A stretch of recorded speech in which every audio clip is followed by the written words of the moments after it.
Brother Delbert, good morning. Are you hearing me? Brother John, are you hearing me? Yes, I am, loud and clear. Okay. Brother Baptiste, good morning.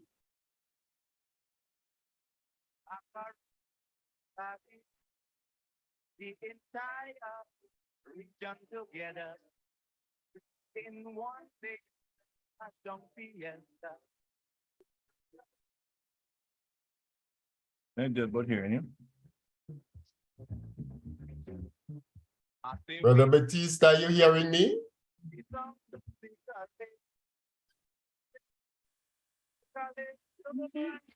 Just connecting. Not connected fully.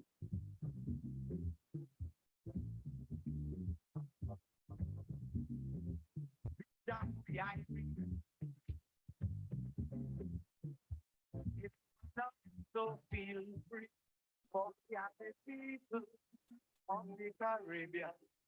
Showing one of the plan.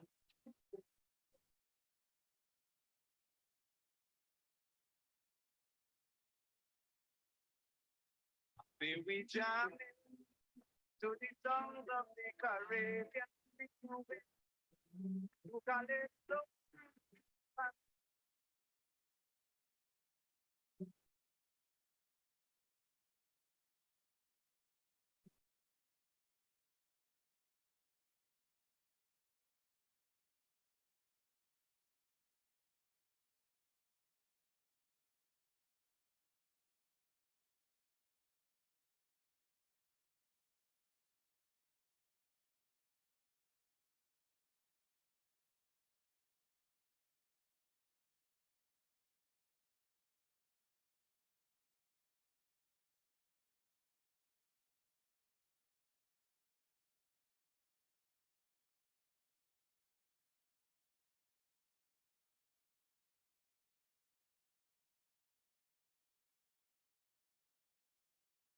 Together.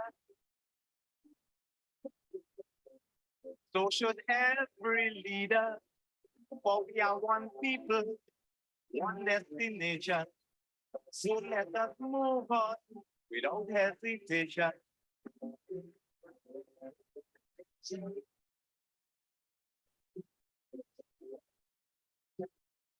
I say we jamming to the sound of the Caribbean. To Calypso.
This is Caribbean Vibes. The venue is Tobago. And it's going to be a grand show. And to Caribbean, color to mix up. When we start to jam up, we going non-stop.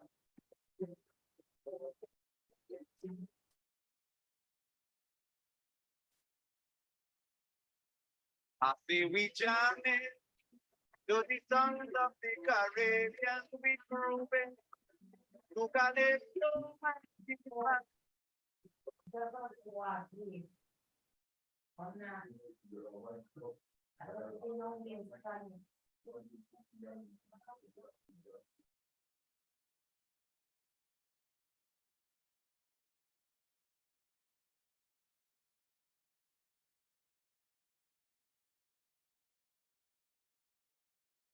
Good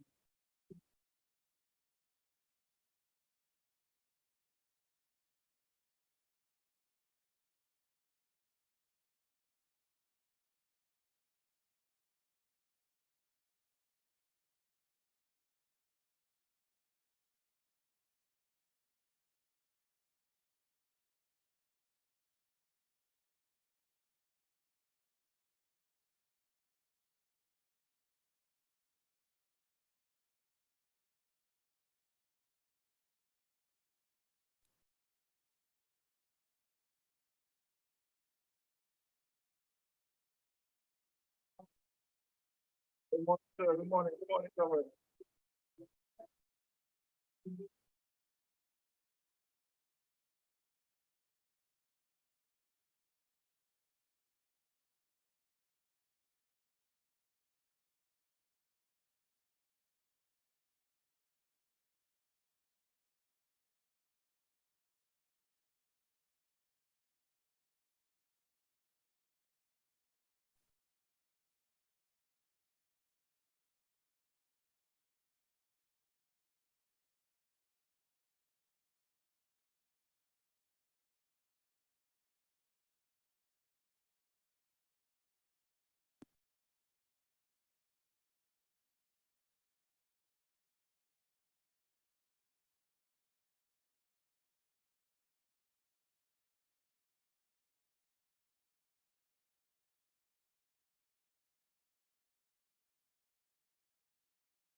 Reverend Paul, Gilbert Baptiste, good morning, good morning, good morning, good morning, comrades. Good morning. How are you? I'm okay. How are you doing? Hanging in there. Eventful morning. Good morning. Yeah. Name it and claim it. Yes, yes, yes. Yeah. I don't know why I'm not getting my okay, here I am. Yeah. So Yeah. Pablo, Hello. you there? Yes, sir. I didn't see no video of you. Okay. Welcome, welcome. I'm not seeing Pablo. I hear Pablo, but can't find Pablo.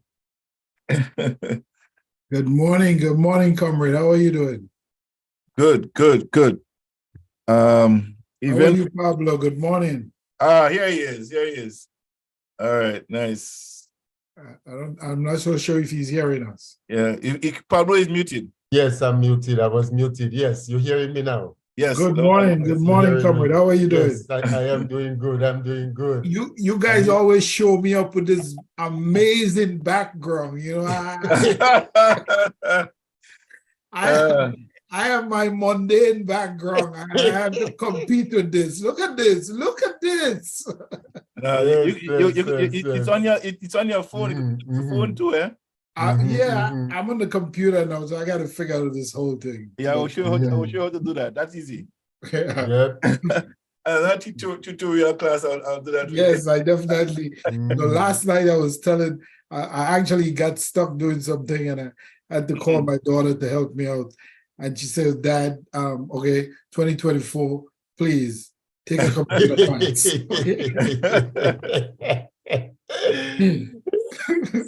And you know, and for me, it's just read and go, eh? Yeah, Mhm. you know, Apply, read yeah, and you apply. know. I tell you, the one thing, greatest thing Yeah. to learn to do is to read it, to understand what to read it. Yeah. I sorted out all this stuff by myself, you know. Yeah. It's not hard to do. And I know, I think the You funny thing know. about it is we pay money to institutions to get a certificate. That's what we pay to get to do, you know. Get accredited, but you could do the thing without them and have it, you know. The amount of things I do on my own. I mean, I hear university guys say things like to me and qualify me. You know what I mean? Well, tell you the truth, in computer, I've only done a bit of a 6 weeks basic training, and I mean, yeah, the rest of it I sorted it out for myself. When I first got into this thing and I got my first laptop, man, cock used to be growing on me, you know. Yeah, I would get into this thing in the nighttime, and it's only when the cock start to cry, I realize it's 4 in the morning, you know. But it's true. When you Yeah, start I'm doing these telling things, you, I you got into become this part of thing. it. You become Yeah, part of it. Yeah. you know, because with my kind of involvement, you know, it was necessary for me to be au fait with some of those functions. Right. You know, so I used to spend quite a bit of time on it, and so, you know, and that's how I've been able to grow into, you know, doing PowerPoint presentations and all that kind of thing. Yeah. Well, Because it's really necessary when you functioning within, you know, the community development sphere, you know, and the political environment and so on. It's you know, and you have to be a resource person. You know, you have to bring yourself up to speed with some of these things. Yeah. It's critically necessary to do so. I think that's one of the things that often happens with us.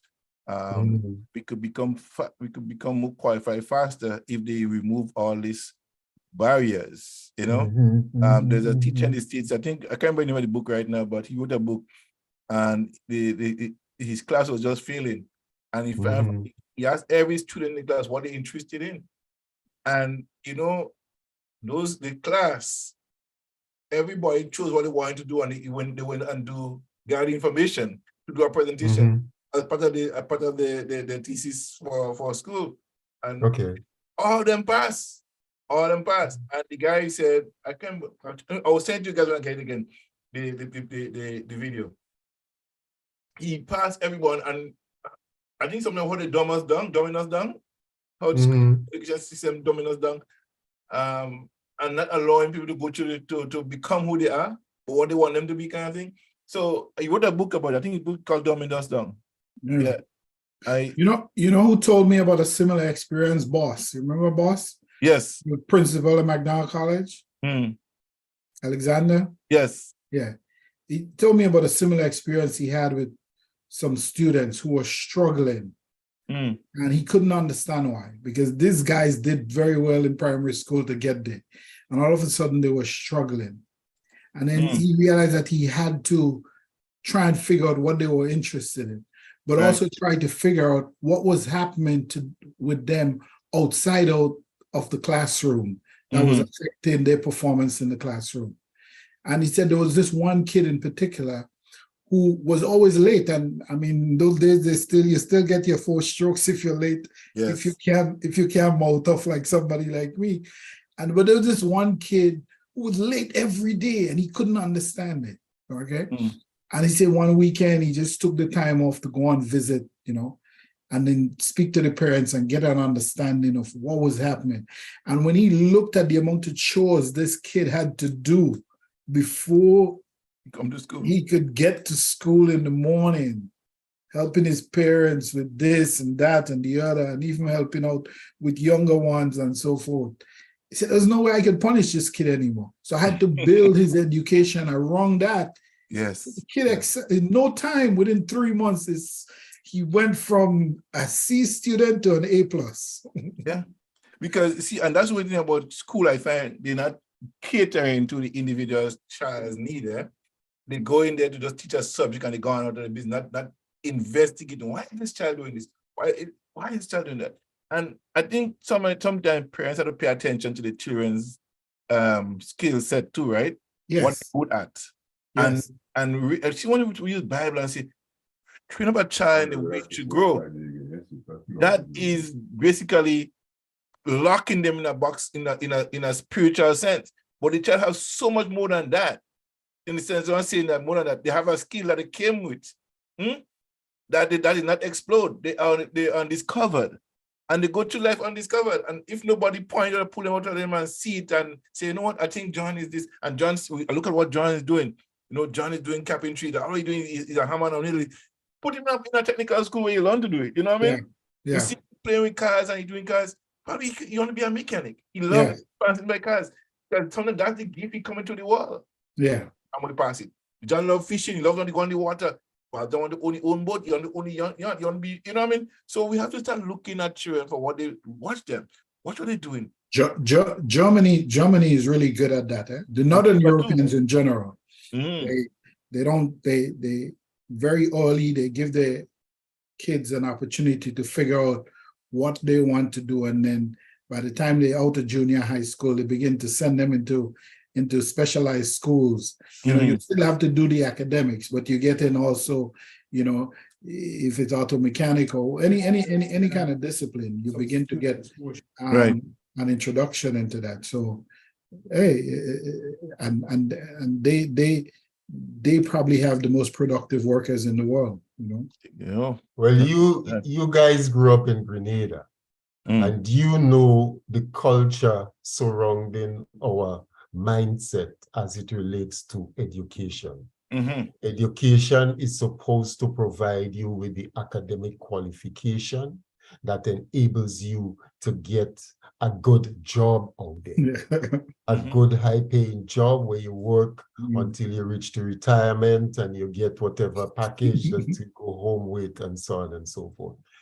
Evidently, the world is changing and has changed significantly to what pertained during that period. However, we are still more or less stuck in that mode. And our education system simply teaches academics and prepares people in that manner. And it is expected that all children are able to go through that. That is the education that is catered for. It is not one of you mentioned a while ago there about the involvement of parents. Many parents right now don't have a clue about what's going on with their children in their the education process. All they know is that they work and they provide the resources, they buy the books, they buy the so on, and they provide these things. They are not really involved otherwise. The whole issue of analyzing that child and assessing that child to get an indication as to what their strengths are and what they are more likely to progress in, and so we don't have that. Is not part of our system. And can you imagine asking your son or daughter, right, what they want to be, they want to have at age 10, and they say, I want to become a doctor, and you start taking them, get a tutor for them, at age 10, and start applying all the things at college and university will teach them by the time they're 20, Not a child by 20 will become a doctor at 20, at 15 years old. But we don't do that. We are conforming to societal norms, right? Go to school, go through the whole process. Imagine a child going grade 1 to grade 5, maths, English, science subject. Go to grade from grade 5 to grade 10 to grade 9 in the regular school system, and then you do the same thing over again, right? And they go to college again and become selective. And choose maths, English, and they go academic, or it does the regular, right? And then if you don't do academic, when you have to go to college, you go and do academics.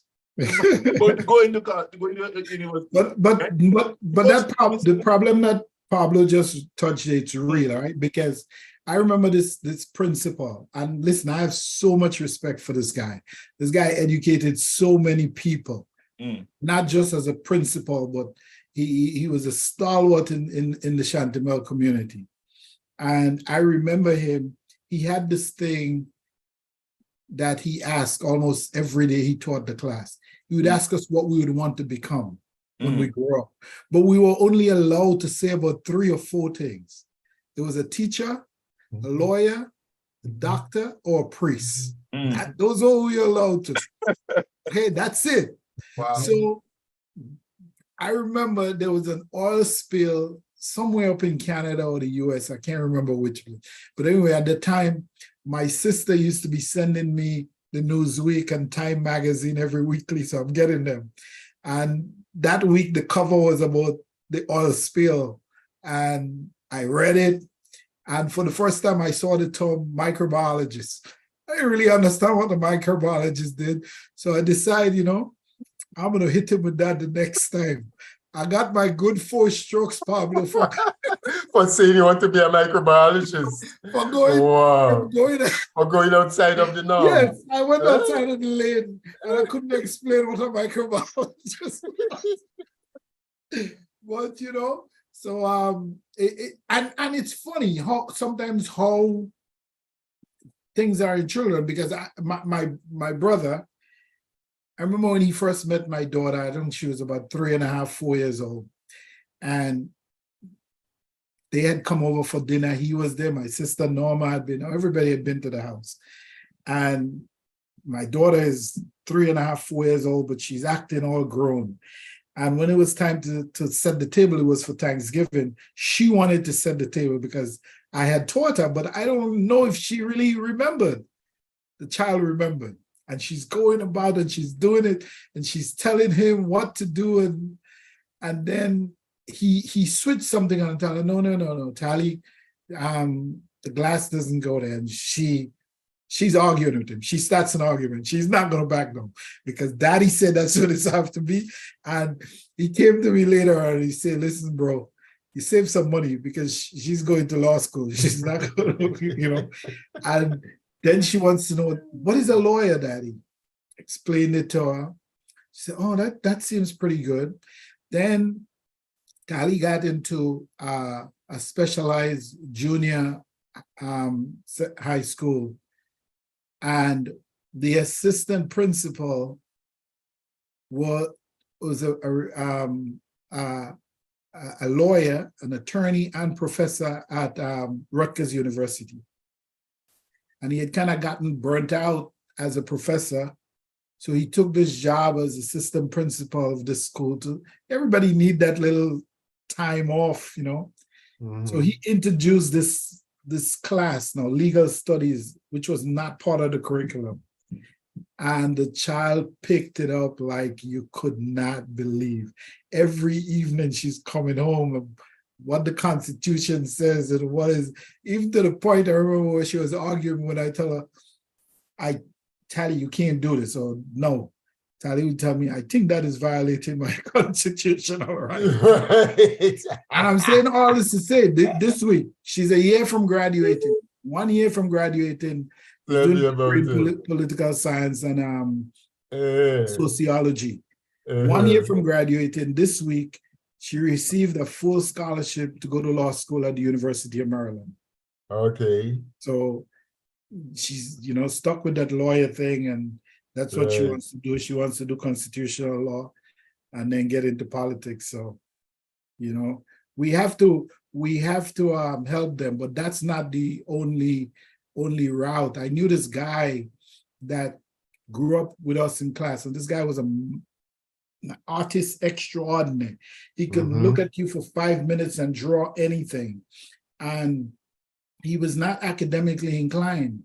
But I remember all the teachers calling him lazy. He was not lazy because he would spend hours drawing.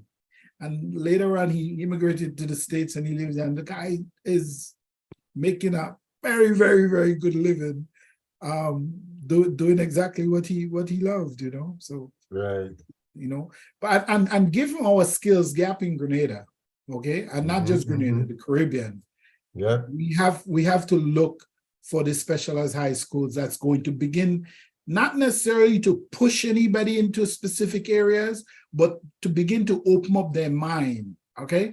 Because what you said is exactly what they do, right? It tells education is about this and getting the job. When what education should really be about is giving us all the information to make better decisions in life. True. And, True, you know, true. we're falling a little behind on that, but let's see what happens. Yeah, because you know, typically, as you said, the focus is that you go there and you get an education, you become either a doctor, a lawyer, or somebody along that line. It's not about aspiring to your fullest potential based on that innate quality that you would have been endowed with from birth. Yeah. So oftentimes, yes, you go through and you get qualified academically, but what you are into is not necessarily the thing that your spirit Yeah. Absolutely. No. that your Yeah. spirit craves, you know. And And you find some professional people will tell you that yeah. if they had an option, they would be doing something else rather than Yeah. what they are doing, but based on the construct of things, based on the society and the prospects for generating the kind of income that put them in a comfortable space. Yeah. You know, they have to go with where they're at. And there are guys that they're going to be the lawyers and doctors. You know, I could think of your man right there, Kester Dragon. You knew Kester was going to be something in the science field. In that Yeah, you just know whether he was going to be an engineer or a doctor or something. You just knew that because I remember in school, the guy could just look at any physics, chemistry problem and just solve it. And you know, so hey, you knew this guy is going to be in the sciences. And there were so many other people like that that I encountered in that school. And we have to the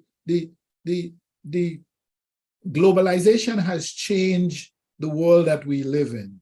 Okay. And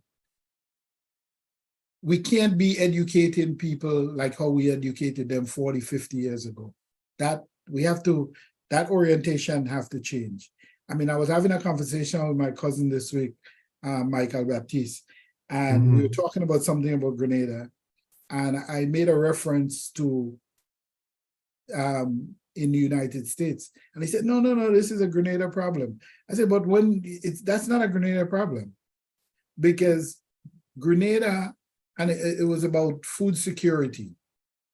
Okay. And I said, since we import in so much of what we eat, okay, it can't be a Grenada problem, because such a large percentage of what we consume comes from overseas. So what is happening overseas is going to affect us. If prices are going up for chicken in Brazil and pasta in the United States or wherever else it's been imported from, it's not going to remain the same price in Grenada. So we can no longer look at things in complete isolation. Almost everything that we do, it's tied in either to our neighbors, to the north or south of us, or in the international community. So you always have to look at things in that perspective. You know, I saw a lot of people this week, the usual suspect, who 2 years ago, 3 years ago, 4 years ago would send me copies of IMF report and this and that. And this week, they don't want to accept the IMF report. They don't want to accept the IMF report, right? No, they're not, you know. No, I actually had an email from a good buddy of mine. I sent it to him. I said, you remember this? He told me it's different. I said, it's different how? He said, well, I believe that this government is just making up the figures. I'm like, but that's not how the IMF work. They don't just come and you give them figures and they just take it. They do. Yeah. They investigate the economy. They question people in different businesses, in different government sector, in the private sector.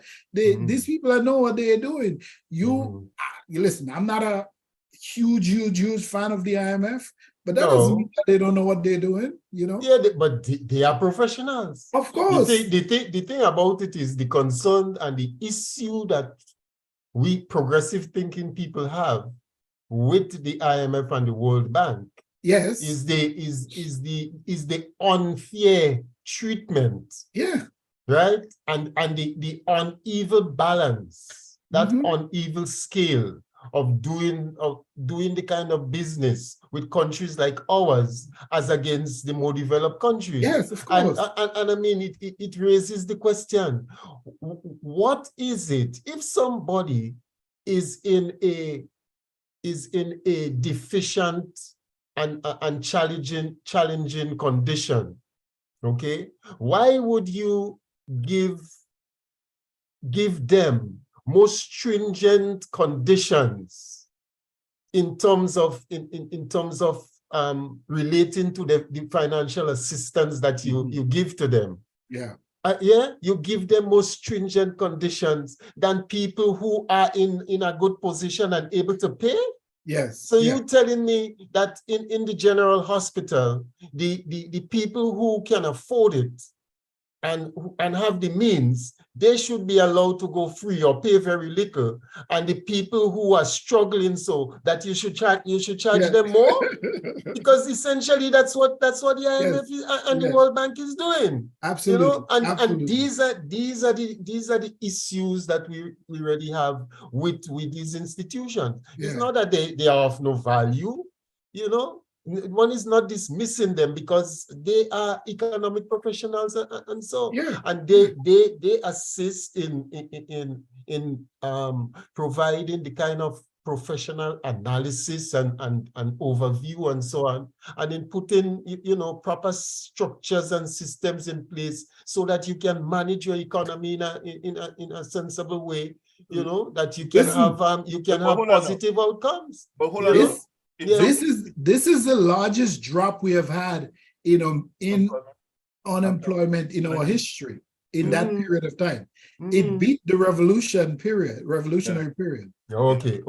Well, the thing is, I haven't been through the entire review, but essentially one of the concerns and one of the things that we still have to look at when you look at the drop in unemployment and the areas of work, it's in the tourism, it's in the construction, and we are still very much behind in the productive sector. Our productive sector is and you find that to be forthcoming in any of the economic reviews that are done, you know, in the recent past, that is the area that we need to take cognizance of. Because that sustains you. Yes, that is the more, so it is critical that we begin to move expeditiously in that direction, you know. But what do you say, but Pablo, what do we say to the folks who still feel that the report is biased? It does not truly reflect on the ground information from the grassroots people. What do you say to people like that? Well, okay, if you take a note of the people who are making these comments and so, and you would realize immediately that this is just partisan political posturing. These are the usual suspects, man. It's just partisan political posturing. That's all there is to it, really. I ask the question simply because there is this, like they always say, the 12 people, you know, who always that seems annoyed, right? But you never see the intellectual who understand the game really comes out and speak against the thing. Oh no, some of them do. Some of them do. But some of them do. But again, go back to what Pablo said. Some of them political biases. That level. So the people who genuinely have an understanding for an appreciation for what is being reported, and if they do their own side-by-side analysis of the same thing, they will recognize that the fact is right there. You know, they can't deny it. But people will pick and choose. Okay, Victoria is always a poverty-stricken community. They will punks and that part of the report all the time. They will not go beyond. Listen, go to take for instance that issue with the bus stop. Okay, that has been on social media the past week, 2 weeks, where it appears that a bus stop was built on some disputed lands. But when you go back and review the actual law, it does prove that the government has a right to use these locations through eminent domain when it serves the greater good of a community or the nation. And there's nobody who could say that a bus stop is being built for the listener's personal thing. There's nothing that you probably can come up with. It will be top 1 and 3 in something that immediately solves that community, right? And and I saw some of these comments, and I'm thinking, oh, this would have never happened, and Dr. Mitchell would have done this, and the playing field that is still not finished in Samaritan, the Samaritan area, in Union. Okay, the owners of that playing field of the land never received money. They just went. I know the family. I know the family. Yeah. Okay, they just went in there and just graded out these people's land and when you think of, probably you know the area, when you think of it, that would be the worst place to put a playing field in. That's the worst place to put a playing field. Serious thing. And on top of it, as a consequence of the work that they have done, they are endangering those people, right, who own properties on the bottom side of that so-called playing field. Pablo, because yes, 100, maybe 200 feet up is our land. So I know that area, and that area was bona fide cocoa and nutmeg. I'm telling you, there were nutmeg trees in that area that you can go when nutmeg is in peak season, and you'd pick up a basket of nutmeg under one of the big fully mature trees. So when I heard that would be the place where they put in a playing field, I couldn't understand it. Why? And the family has never been compensated for it. Never. And they have never been able to complete the playing field because the place is just not suited to it. No. Although that playing field was in the making before NDC got into office in 2008. NDC spent 5 years. NDC came to the conclusion that they is not suited for that, so they did not invest in it. That's but no sooner that they returned to office in 2013, they returned to it, and 2013 up to 2018, up to 2022. That playing field still hasn't been that able area to put is highly waterlogged. Yes, There's a lot of water in and the amount of boulders that you have to clear and so in order to get a flat space and so on. You know, there used to be a gentleman right across from this playing field, Mr. Cyril, who managed that land for the family, the Robert family. You probably know the brother man Ben in Victoria in Walton. It's his mom and aunt that own that thing, and they've never been compensated for it. You know, they've tried. They tried to work it out with Clarence. Nothing, just she wouldn't listen. But that's not the only place. That the bypass road that they had to do when they had to build the main bridge in Guelph, that road that goes through Dr. Bell and so on. They just take the Ferguson's land and so on. The Fergusons have not been duly compensated for the lands that they've taken from the Fergusons, you know. And so I mean, but that's the thing. These people behave as though Dr. Mitchell and the NNP has a certain entitlement, you know, and they are not to be challenged, and that anything that they do is, you know, it's okay. Listen, if for one thing, whatever, and listen, I feel that genuine criticism makes any government better if they're willing to listen and remain open to it. But this administration, we have always known that Mitchell was incompetent. And I'm a person who have said this for years. People talk about how brilliant a politician is. And I always said that Mitchell operated in a blind country.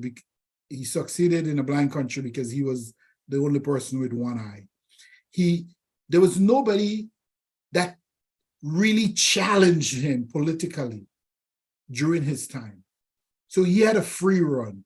But if for one thing now, 15, 16 months in, this administration has put on full blast how incompetent the NNP administration is.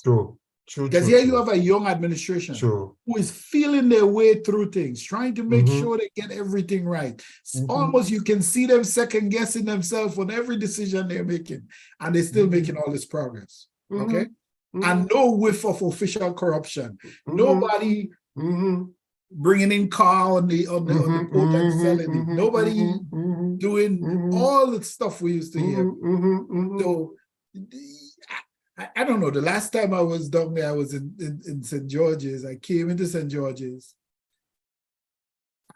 from Grand Anse. It took me about 20 minutes from the beginning of the tunnel to get through the tunnel to get out by the mall. And between that time, I was in St. George's literally for an hour looking for a park. I can't find anything. Everywhere is filled, people on the street, and I'm monitoring my Facebook page, and this well-known NNP, she's under an assumed name but I know who the person is. You know who the person is. She's talking about, she just got a report from St. George's that nobody is in St. George's. It's in St. George's. And that, everybody's crying. And I'm there and I can't find, I ended up going all the way up on St. Jules Street. All right. Sort of stuck my car halfway to someone's front of somebody's house, and had to walk all the way back down. So I had to, I say, you're not here. I'm in St. George's now, and it just took me an hour to find. So what are you talking about? And she just deleted my comment. So. And then on top of that, when you have this well-known evangelical, he's doing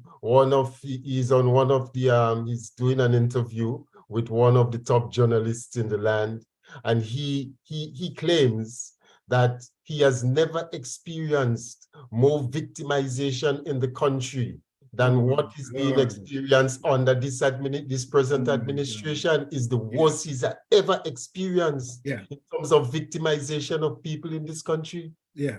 It just shows you. You have no credibility after that. You understand? No credibility. Yeah, I tell you, I was shocked when I saw that.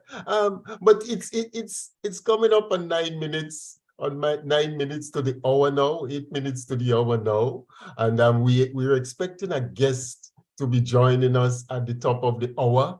But there's a little matter I want us to spend a moment with, and that IMF thing. I want us to have a special session where we speak to that in more details. About that whole relationship between the developing countries and the IMF, because we would have noticed that at the General Council of the United Nations, nearly all of the leaders from the Caribbean, from Africa, from developing countries spoke about that issue of the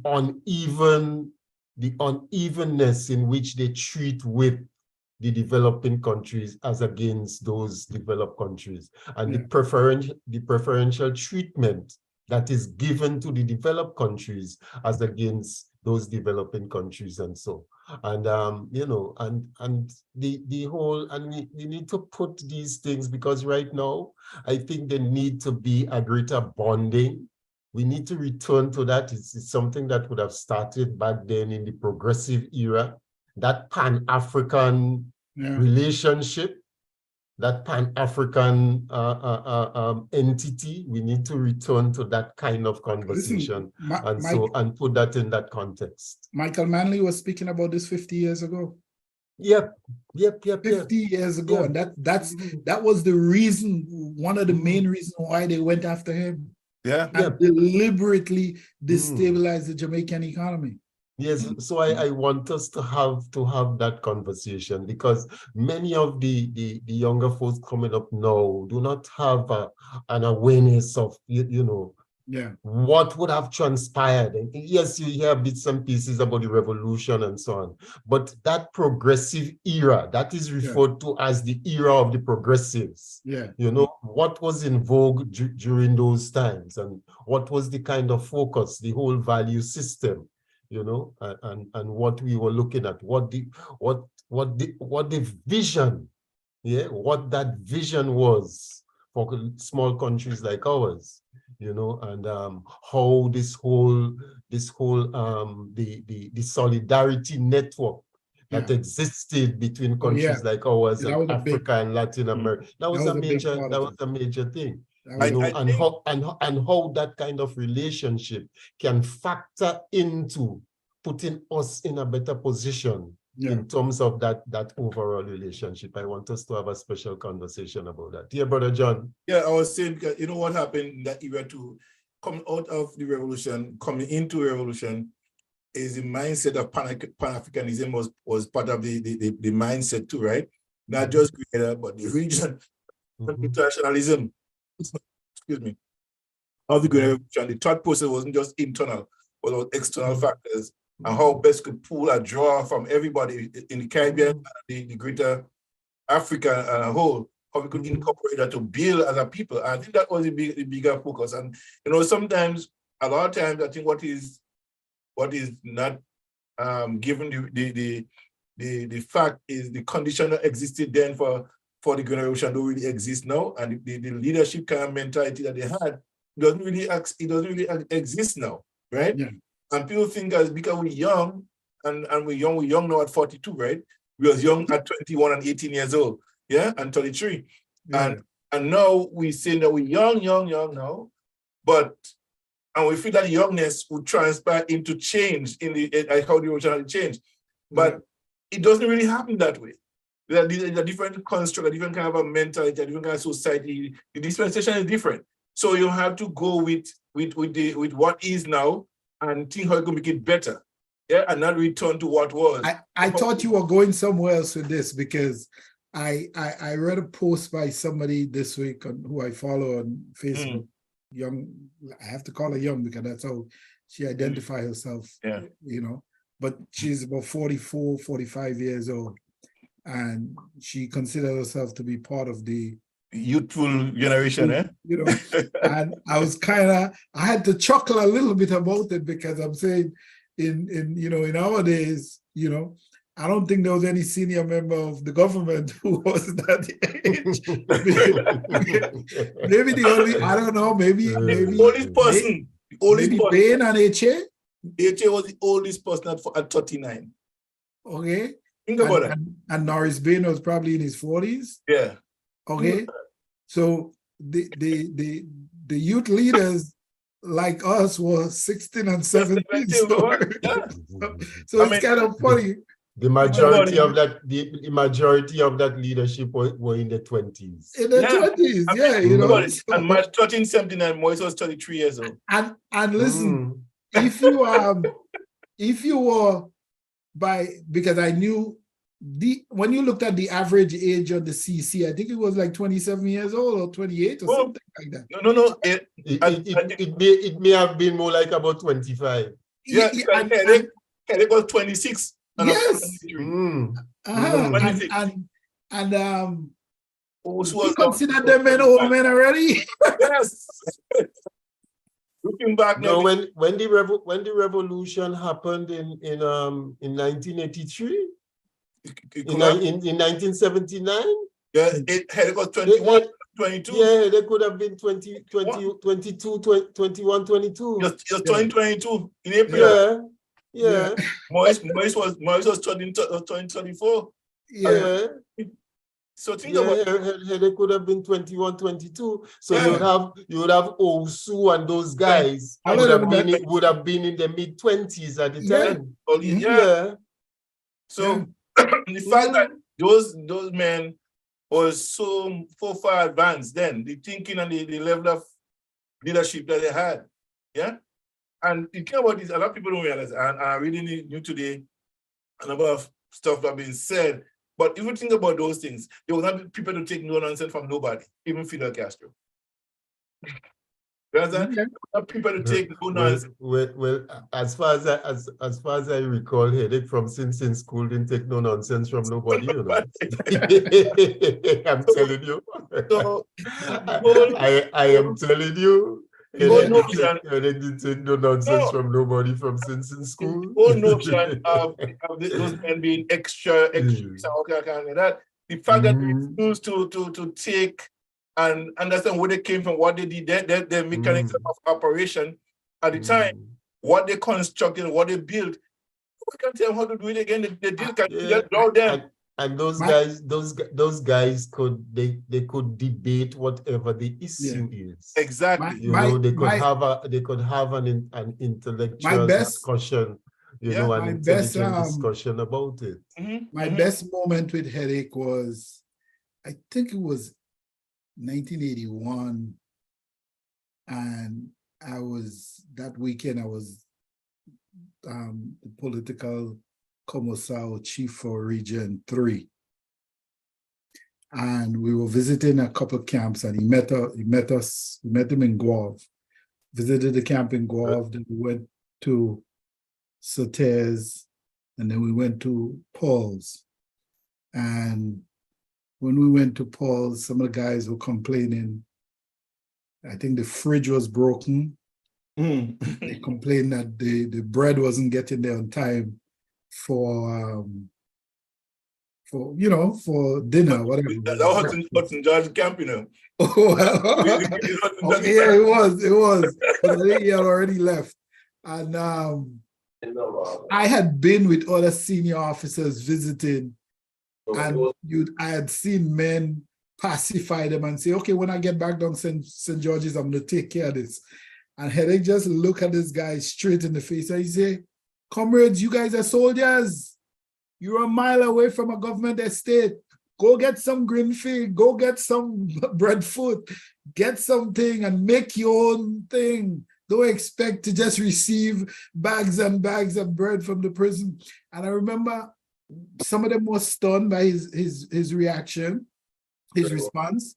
But I remember before I left, a soldier came up to me and he said, boy, you see, boy? He said, boy, that's why I respect that man, Because that man, when that man come, he doesn't lie to you. He tell you just as it is. Whether you like it or not, you get in it straight. And I thought that was very, very, very instructive for me at that point in time, I think what happened in that era with the conversion, all of us, we had a totally different mindset of leadership and even concept of how to govern.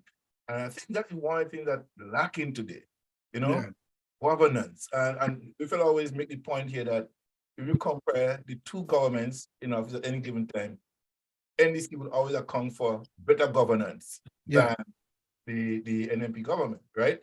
And when we look back at our society and we see the level of disrespect or disregard for accountability thereof for governance, you will find yourself, well, what's wrong with these people? But you know where the problem lies, right? The problem is not that we don't have good people now, or probably even better, certainly more well-educated, better informed, more worldly. We have all that. We have technology helping us. We have more transportation. I would have loved when I was organizing for NSC and NYO to have a phone to call and put my thing on Facebook or Instagram. Now, I would have done anything to have that, right? But what we lack now is that we have to clarify, we have to crystallize the vision. And everybody has to understand the vision, and everybody has to sort of begin to buy in what the vision is, what the objectives are, and what are our ways and means to get there. What tools are we going to use? And for us, I remember during that period, that was always crystal clear for me. So it was not difficult for me to make a sacrifice. Okay. Now it's a little different. Well, let's not sacrifice any more time, because our guest is here. And it is not a good thing to keep your guest waiting indefinitely. Yeah. So as indicated earlier on, we have a special guest with us. I'm seeing somebody else on our live. I don't know. She's here. Who is Miss Janetta, Brother John? I have no, perhaps a friend of Jacinta. I don't know. Yeah. So we have Miss Mrs. Jacinta Henry Martin here with us. And I want to start with making the observation. Now, if you were to Google Jacinta Henry Martin, you would see a variety of links and whatever else will come up. Apart from the beautiful picture that you see, or the picture that you see of a very a lady with an expression that you can say it's a very strong person, someone with a strong personality and so on. You will see St. Kitts and Nevis government.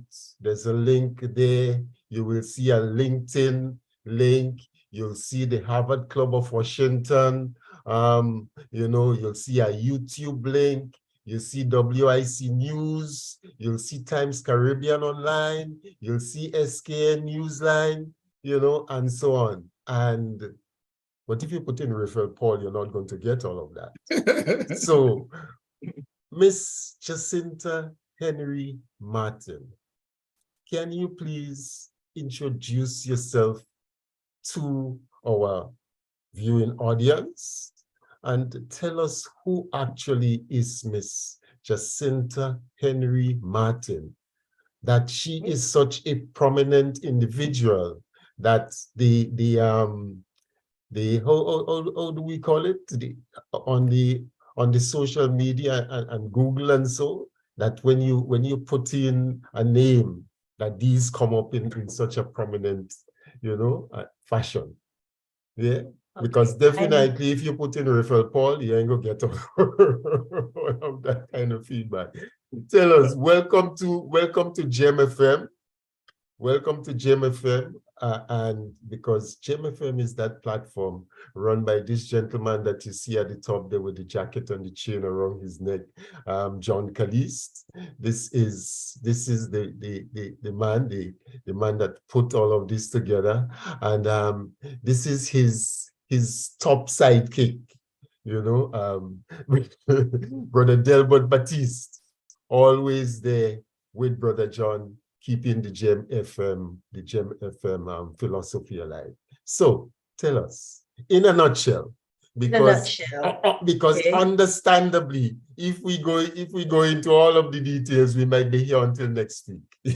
Really? Thank you very much, Mr. Paul, for your invitation, and to Mr. Caliste for the platform that is being provided.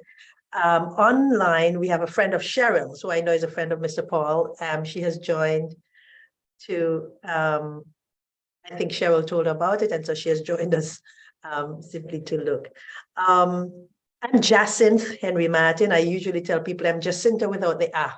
So just Jacinta Henry Martin. Okay. And who am I? I'm someone who is very much with her feet on the ground. I'm realistic about who I am, what I represent, what I'd like to achieve, what my vision is, and I try to learn something new every day. In my life, I've done many things. I can go into some background, but essentially, I am who I am. I am not what I do. But I have been a teacher of modern languages. I speak French and Spanish fluently. I also translate from French, Spanish, and Portuguese. I've been a politician. I know that comes with certain connotations, but I have been a politician, and if I may say so, I think I was a pretty good one.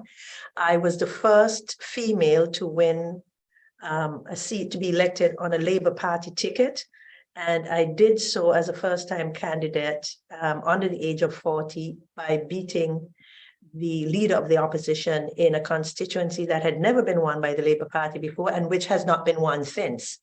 I don't want to say it was either difficult or easy to do. What I can say is that circumstances being what they were and are, it has never been won again by the St. Kitts Nevis Labour Party. I am a strong proponent, advocate, and believer in the philosophy of the St. Kitts and Nevis Labour Party, and I make absolutely no bones about that. I was the non-politician politician. Like I said, tend to keep my feet on the ground. I don't get into arguments about people, but I do have a mouth and a wit, and I feel very comfortable using both in the defense of myself and the party that I represented then. I subsequently took up positions in New York, in London, in Washington, D.C., representing the government and people of St. Kitts and Nevis. In 2011, of course, I'm skipping, I was the first female to be named Ambassador of St. Kitts and Nevis to the United States of America.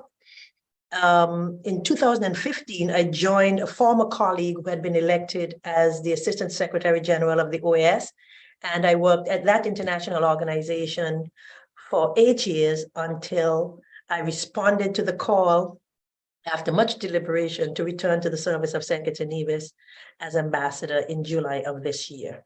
It is my absolute honor and pleasure to serve my country, and I always do that to the best of my ability. At heart, though, as I've said to you, Mr. Paul, I think of myself more as an artist. I write, I do performance poetry, I write short stories. I've written songs that have won the CBU Song Festival way back in Havana, Cuba, the song that won then, I wrote that. I've written other songs that made it to the CBU finals but did not win. And I entered on a whim once in the female calypso competition in St. Kitts and Nevis, and I won. And I just thought, I don't think I want to do this again. I never defended the title. And I wrote, though, for someone who won repeatedly. It's the same lady who won the CBU Song Festival in Cuba. And I still continue to write, and I do performance poetry in English, French, and Spanish. And in a nutshell, that's who I am. I keep my feet on the ground. I am not about necessarily, if I'm to be completely honest, titles. I want to be accepted for who I am as an individual, and that's the way I accept other people. And that's it. Oh, that's why you can have a friend like Cherry Johnson. You have been so very much involved in areas that were not typical to the female in a time when it was mostly male dominated. These are male dominated areas. And so what would have driven you in that direction? How did you, how did you get to that? What would have, inspired you to go in that kind of direction? Just earlier on, before you came on, there was we were having a conversation here about the kind of preparation that's provided to students at the various levels in terms of the future aspirations and so, and the way that our education system does not necessarily prepare students to aspire to the fullest potential in the things that the spirit actually dictates, but they rather programmed based on certain established value systems of the society that we live in. Help us understand why you did not become one of the regular female academics out there, just working within the system and so on, and being just a regular paid person, but you have been more or less a change agent. Well, interesting question. I think that when there's something that has to be done and it has to be done properly, it should not matter the sex of the person who is going to do it. What you want is an outcome that is the best that it could be and that benefits the most people. I'm pretty nonconformist in my approach. I don't believe that people should be confined to any specific role or job. I think whatever I do as an individual, and I believe there are other persons out there like that, you do it to the best of your ability and you meet the stated objectives. And very often, when it's a woman, I dare to say it myself, the stated objectives can be surpassed because we don't do things simply, majority of us, to get a job. We think about the bigger picture. A woman does something for her community, for her family, for her sons as much as for her daughters, for her significant other. We're nurturers. And so we're not just thinking about, let me get this done so that I can get paid at the end of the month. Certainly that's not the way I operate. And I always try to set my own standards and to surpass them myself. Very often the standards that we set for ourselves are higher than the standards that have been set for us, because it is the unfortunate truth that some people feel that if a woman is going to do it, just give her the job, just whatever. But we are capable of setting our own standards. And we know that we will have to work doubly hard to make the impact that someone of the other sex would make had he done the same job, and probably work for less as well. And so I think that I was able to successfully manage, all of those positions and to come out and to, if I may say, with my integrity intact and pleased with what I have accomplished, because I'm not measuring myself against a man, not measuring myself about other people. If I do what I committed to doing, and if I surpassed what I committed to doing, then I am satisfied. And if I don't, I am dissatisfied. And so my greatest competition is myself and the standards that I set. And if that is your mantra, and if that is your philosophy, and if that is how you approach life, chances are you have something about which you can be pleased in your life. Yeah, I see that you have been Minister for Information, Culture, Youth and Sports. And as we had been speaking about earlier on, the education system is focused on the academic element of things. And oftentimes people with those creative skills culturally and in sports and arts and so are not given the kind of attention, or are not encouraged in the way that those who excel academically usually do. What would you say in that regard as to what is required, and how do we proceed to ensure that those young people who are so endowed can be encouraged and given the tools to aspire to their fullest potential in these areas? Because culture, sports, and arts are not usually encouraged in the same way that just the bare academics is really done.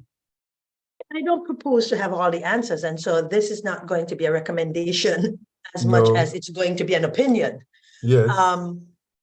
That's the whole idea here, is Sure. that we share perspectives, we share opinions, because that is how you get to the best option possible, when you get different perspectives and different opinions, and you're willing to do a critical analysis of all. I was an athlete myself, and I think certain systems, including the education system, can pigeonhole people into they have to be one or the other. I do not think that that is the case.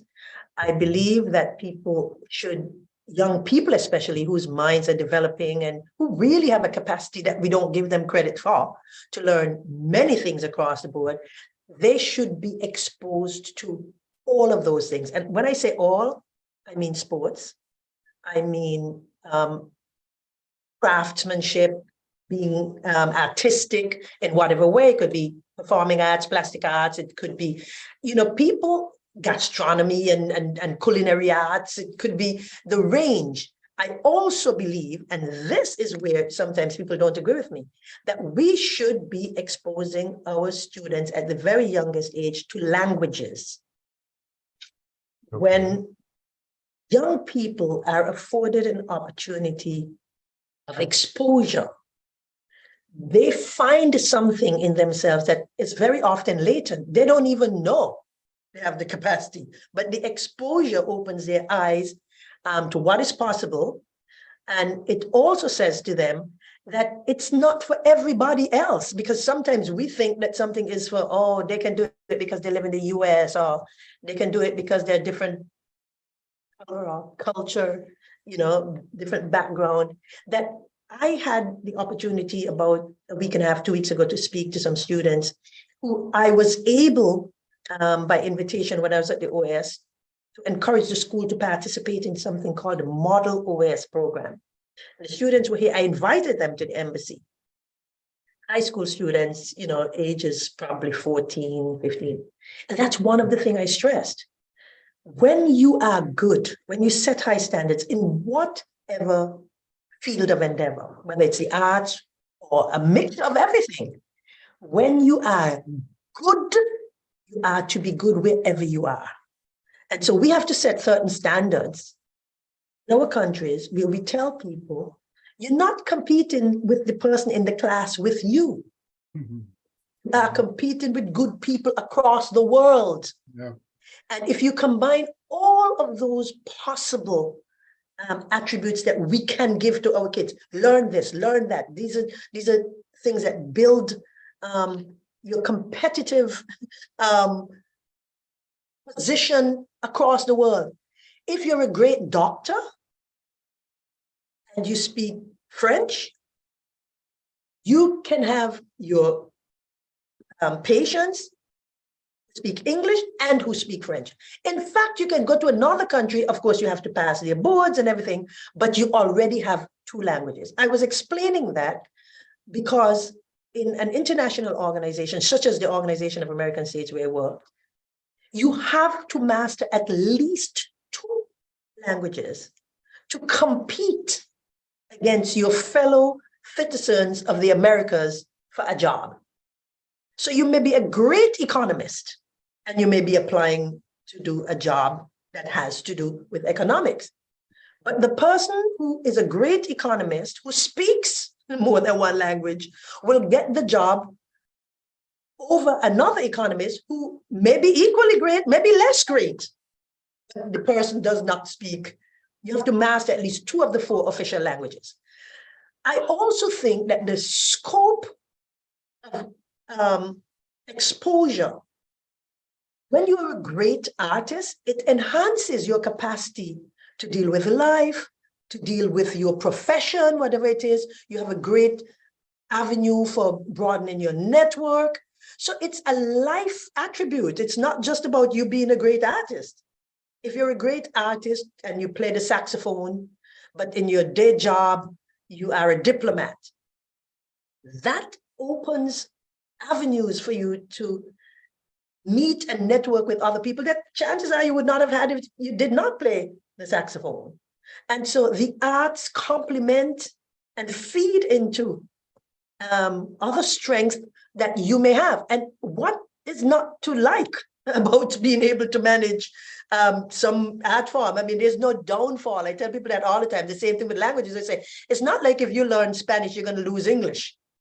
You know, it's you get to keep, you know, and then you add another one. So there are no downsides. And it could be any art form.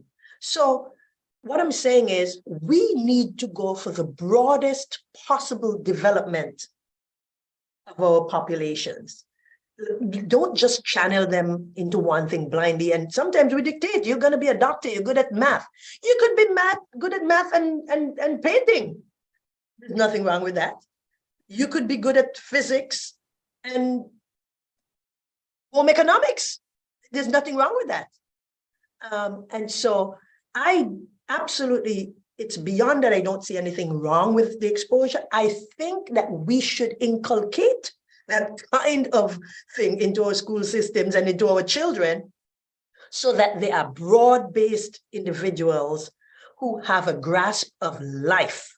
Not, you know, some students who are very good, they have 12 O levels, but they're good at physics, chemistry, math, and biology, and maybe a few other things. But you put them out on a field and say, well, play football with your contemporaries, and they have no idea what to do. They just don't get it because they've been just channel focused on academics, or they have very poor social skills. They have all the O levels in the world, but you put them in a room with other people, they just have no idea how to start a conversation and how to interact and how to come away with, because nowadays too, our young people do everything online. So face to face, they're like, they have no social skills. And so all of these, the arts, sports, interactions on a face-to-face level, to me, they all work together cumulatively to build character. And that's what you want. Now, before I allow Brother Delbert to come in with a question that I'm certain that he will have for you. As someone working and who has worked in the diplomatic field, you've served in the OAS Secretariat, you're now ambassador to the US. What would you say is the significance of that kind of foreign relationship to our development prospects as small island developing states? How critical is it for these kind of relationships? Okay. And how do you see that it impacts on our development prospects? Right. So I am the bilateral ambassador to the USA, and I'm what you call the permanent representative to the Organization of American States, which is multilateral. It's a multilateral organization. In terms of the bilateral side, what I would say is this.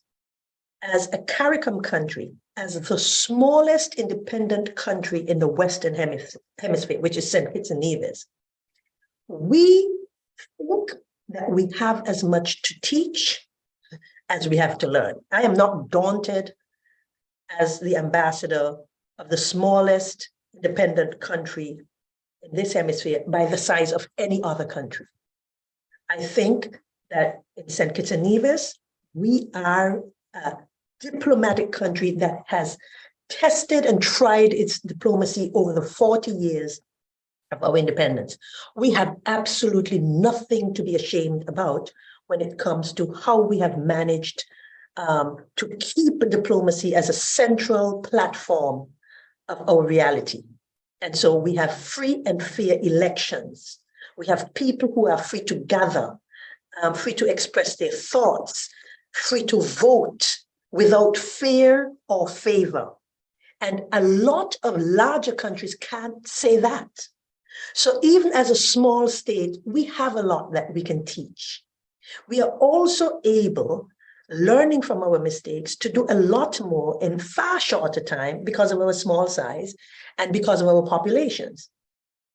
We're very proud of the fact that our people, whether they recognize it or not, are people who have been assured safety, who have been assured free education, which in St. Kitts and Nevis is mandatory between age 5 and age 16, free of cost. Not only free of cost, as I was saying to someone recently, since 1967 in St. Kitts and Nevis, once you attain the age of 12, you go to high school. High school, government-run high schools are free of cost to everyone. The high schools are all the same. I was hearing, that there's some high schools where you say you go to the number 1 one or the number 2 one. In our country, all of the high schools run by government have the same standing. I went to a government high school in the country, the Sandy Point High School. It's now Charles E. Mills Secondary. Very proud of the education that I got. And we have many high schools. We have school buses operated by the government that ensure that you have a way to get to school. You have no reason not to go to school. and we have a literacy rate that is over 95%. So being from a small country, what does this say bilaterally with the US? We have things about which we are proud. And we are here to have a voice bilaterally with the United States of America because we acknowledge that politically, the US is at the very least one of, if not the most powerful nation on earth. Do we need to speak with them on an equal footing? We sure do. The US is the country from which the majority of our tourists come. That's our foreign income generator right there. They are a bastion of security in the region in terms, they provide assistance to us in terms of major disasters. The US has helped us. And so we may have our differences as what I consider to be equally sovereign states, but we need to be here. This is not a country where you can send a message, say, go and please tell the US that this is what, no, we need to have a voice here and one that understands that we are here, the Embassy of St. Kitts and Nevis, to represent the interests of the citizens of St. Kitts and Nevis. But we also have a multilateral relationship with the United States of America. We are part of CARICOM. And very often, our voice is part of a voice of 14 independent member states of CARICOM represented in the United States of America. And I'm sure you would be aware that very often CARICOM speaks with one voice. It doesn't happen all the time, but CARICOM often speaks with one voice. The same applies in the Organization of American States. The Organization of American States, at its most complete in terms of membership, is comprised of 35 member states. There have been some differences. Cuba has not been present, I think, since 1979, but Cuba is a member state. Nicaragua and Venezuela, there have been some issues, but I'm talking about the complete membership. And if you think about that, even at the most complete with 35 member states, CARICOM, I'm speaking multilaterally now, is 14 of 35. You see, if you do the math, you're not a small presence in the Organization of American States. So when people say, but y'all do over there as ambassadors, we are working. And we are working in a manner that may not be immediately obvious to you because diplomacy takes time. Diplomacy requires negotiation. Diplomacy requires you to understand that interests may not always be the same, but by speaking, you can get someone else to see your point of view. And you may have to come to a compromised position around which everyone can coalesce. I can live with this. I mean, you may have started out that way, but because you've conversed, you come to a point around which everyone can coalesce and say, you know what, I can live with it. And that can be on any matter, because people always ask, is the OAS and what do they do? I find a lot of persons in the Eastern Caribbean get mixed up with the OAS and the OECS. Okay. Maybe because it's that close, but my simple explanation of what is the OAS to persons when I don't have a lot of time is this. The OAS is similar to the UN. We do exactly the same kinds of areas of focus, except the OAS only works on countries of the Americas, North America, so Canada, US, South America, Central America, and the Caribbean. And so, y'all are such small countries, you don't have no voice. When 14 of 35 countries speak, we have a voice. And very often, it's not 14 of 35. We are able to negotiate so that we start as 14, maybe with the same common position, but we are able to negotiate and speak, and diplomacy works this way as well. We share a lot in common with the countries of Central America, the smaller countries. And so we may be 14 CARICOM countries, but when we start speaking with Central America, they're also very often hit with hurricanes, climate disaster, climate change issues. We're no longer 14. We suddenly start, and then you have the issue of the graduation of developing countries and finances. And then you start getting some countries in South America thinking like, yeah, this doesn't work for us either. And let's speak and let's see how we can. And so when you speak. Let's see how we can cooperate. Exactly. And so I want to say this when people ask about the OAS. The OAS has 4 main pillars, which affects everything in our lives. That's why we're here. That's what we're working.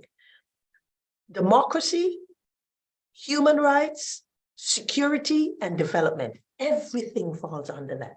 I mean, integral development includes things like education, tourism, ports, climate change, resource management, so water and things like that, food security, job creation, education, scholarships. That's just, and I mean, that's not all, that's not exhaustive, and that's just integral development. Then you have security, which deals with narco trafficking, human trafficking, drugs, proliferation of guns, police, the judicial system, and that's just security, and that's not exhaustive. And you have democracy, which deals with elections, making sure that the people's rights with regard to voting, election machinery, election observation missions, and that's just democracy, and that's not exhaustive.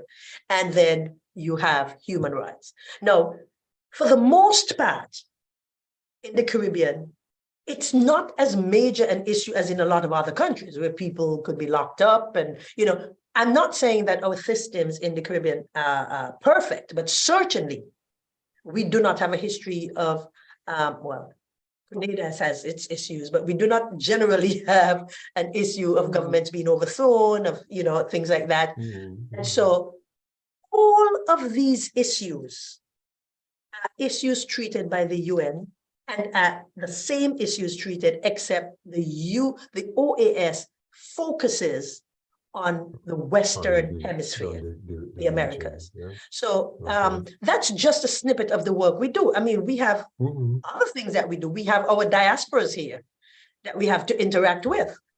In the case of St. Kitts and Nevis, while our population is under 100,000, the population of petitions and divisions in the United States of America and persons entitled to citizenship who have not accepted it, because in St. Kitts and Nevis, if you are the child or the grandchild of someone, you are automatically entitled to, you may not have secured it, but you are entitled. The population of citizens and persons entitled to citizenship in the US is several times the population of St. Kitts and Nevis. And those are interests that we have to protect. As it could be anything. It could be someone has been locked up and the embassy has been advised, consular type matters, and we need to find out what, where, when, why, and how can we fix this. We also have the issue of deportation, returning nationals. Those are just some of the, you know, issues that must be handled, and not be short if you are really here protecting the interests of your people. Okay. Well, actually, my next question was going to be in relation to the CARICOM networking and so, but you've actually more or less answered, you've preempted the question and answered most of what I was going to ask in that regard. I know we have you for 1 hour, and an hour goes very quickly. So I'll have Brother Delbert. I know that Brother Delbert definitely would have a very profound question for you. Brother Delbert. Welcome, Miss Martin. Welcome. It's a pleasure having you in the GEM FM family. I won't take any offense about overthrow of government since I was part of I did not. I did not mention that to you. I said, well, Grenada has had some issues. That was I'm pretty diplomatic when That's why I'm not taking any offense, and I will chalk it up to my youthful indiscretion. But listen, I have so much thing, but as Pablo said, we have an hour. But one of the things I wanted to start off by doing is that I want it sort of reference something that Pablo asked very early. Since that you have sort of broken the mold and you have done a lot of fuss for your country, who were your early role models? Was it mom and dad, or was it a teacher? Was there somebody in the community, or even somebody regionally as a politician or a well-known bureaucrats? We had quite a few of them throughout the English-speaking Caribbean. Was there anybody that sort of opened your mind to this? My grandmother, I would say, was a pioneer. You know, when it's your grandmother, that's what she is, your grandmother. You don't think about, you know, what the person is doing. You know, you think about who the person is to you, my grandmother. But my grandmother had several shops, village shops, and was always a hard worker. I mean, she had a bakery in the yard, and I saw people. And at the time, you don't even notice that you are being inspired by the daily lives of persons close to you. But what it always taught me was that, and I said this repeatedly, so it's a joke. I always say as a joke, work can't kill me, I could kill work. I say that as a joke. And sometimes it's work that you enjoy. Yes. But what you really are doing, certainly when I'm doing it, is this. You have started something, maybe from zero, and you can't rest until it gets to where you want it to get. So that is in every sphere of life, because, you know, we call it work, but it could be raising kids. I mean, I have 3 sons who I'm very proud to say are doing quite well. One has followed me into diplomacy. He works for the United Nations. I have twin sons who are doing excellently. They're both currently insurance advisors, but they've all studied, they've all done well. But to me, what I'm proudest of is seeing my job, if you will, as a mother. And that has been my focus, from zero to where it's at now, and to see it's either a work in progress or that it's well on its way. And I see that about things that I put my hand to. I've always also been inspired by, I would say, the quiet determination when it needed to be quiet, and when it needed to be loud, it was loud, of Nelson Mandela. Sometimes you speak loudly, certainly at the highest decibel, when you do what you do without speaking, without saying anything at all. I liked his, and continued to admire his conviction that something was not the way it needed to be, something needed to be done about it. He did it.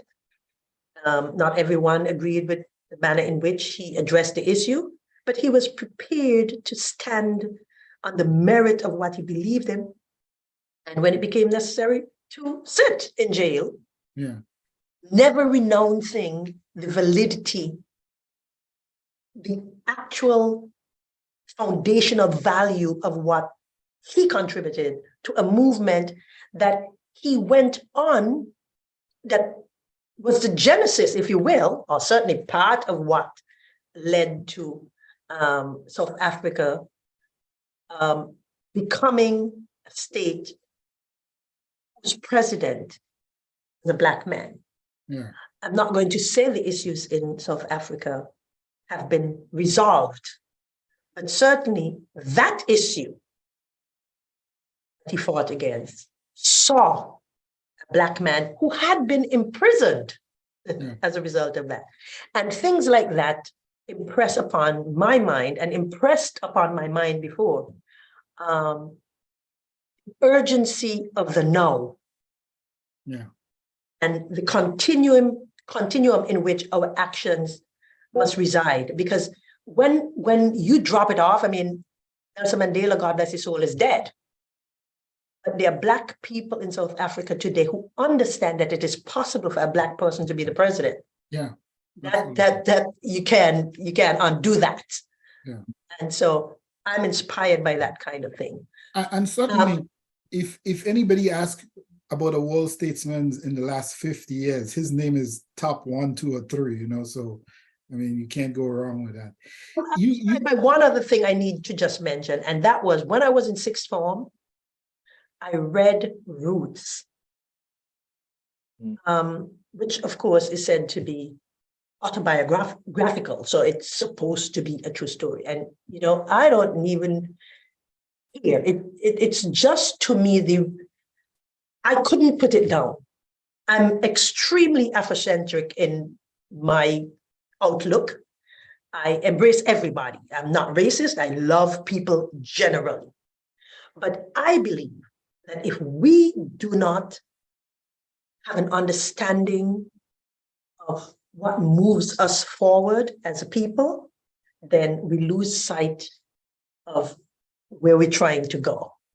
And I was touched by that book. I like I said, believe that we all have a responsibility when we put a couple steps forward to turn around and see who we can inspire to go forward with us, and if possible, who we need to take, who we need to lift on our shoulders, because not everybody can walk at the same pace in life. So I'm touched by things like that.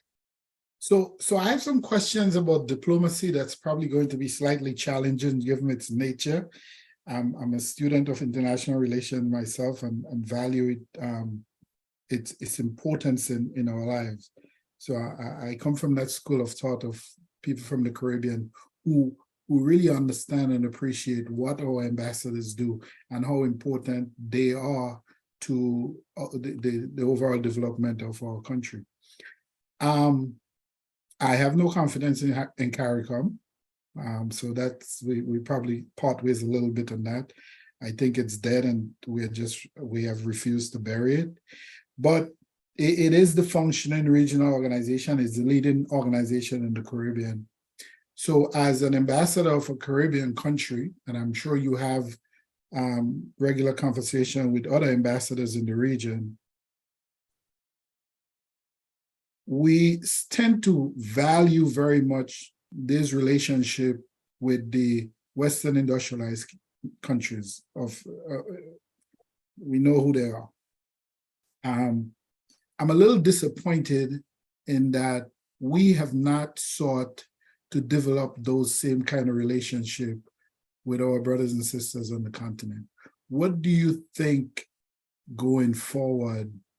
How can we begin to address that?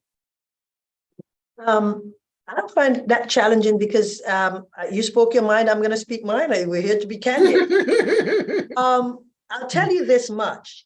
When a body has limitations, failures, weaknesses, challenges, we are always quick in the Caribbean to discard it. Think of any body at all, and I don't mean a human body, organization, that kind of body. And if you compare it to a human body, we don't go, oh, my heart, they say it's swollen, so I'm just die. We never say that about it. We try to find the manner in which we have to address a sick heart. CARICOM is not perfect, but it's a body. It's a body comprised of many different facets, arms, legs, organs, and it may have some failing organs because bodies tend to do that, certainly with age. Medical practitioners will tell you, you're getting a little older now, you need to blah, blah, blah. You can't have the same lifestyle you had when you were 20. And that's probably the issue with CARICOM. We have to decide what those issues are. We have to agree that it has aged, and we have to find how we need to treat those organs so that they are operating in a manner that is critical to the function of the body. Because if we keep the body the same way, if I may say so, I will speak about me, I won't speak about you. I'm certainly not the athlete I was when I was in high school. And that's because I'm the same person, but my body has changed. So we're going to also differ on that.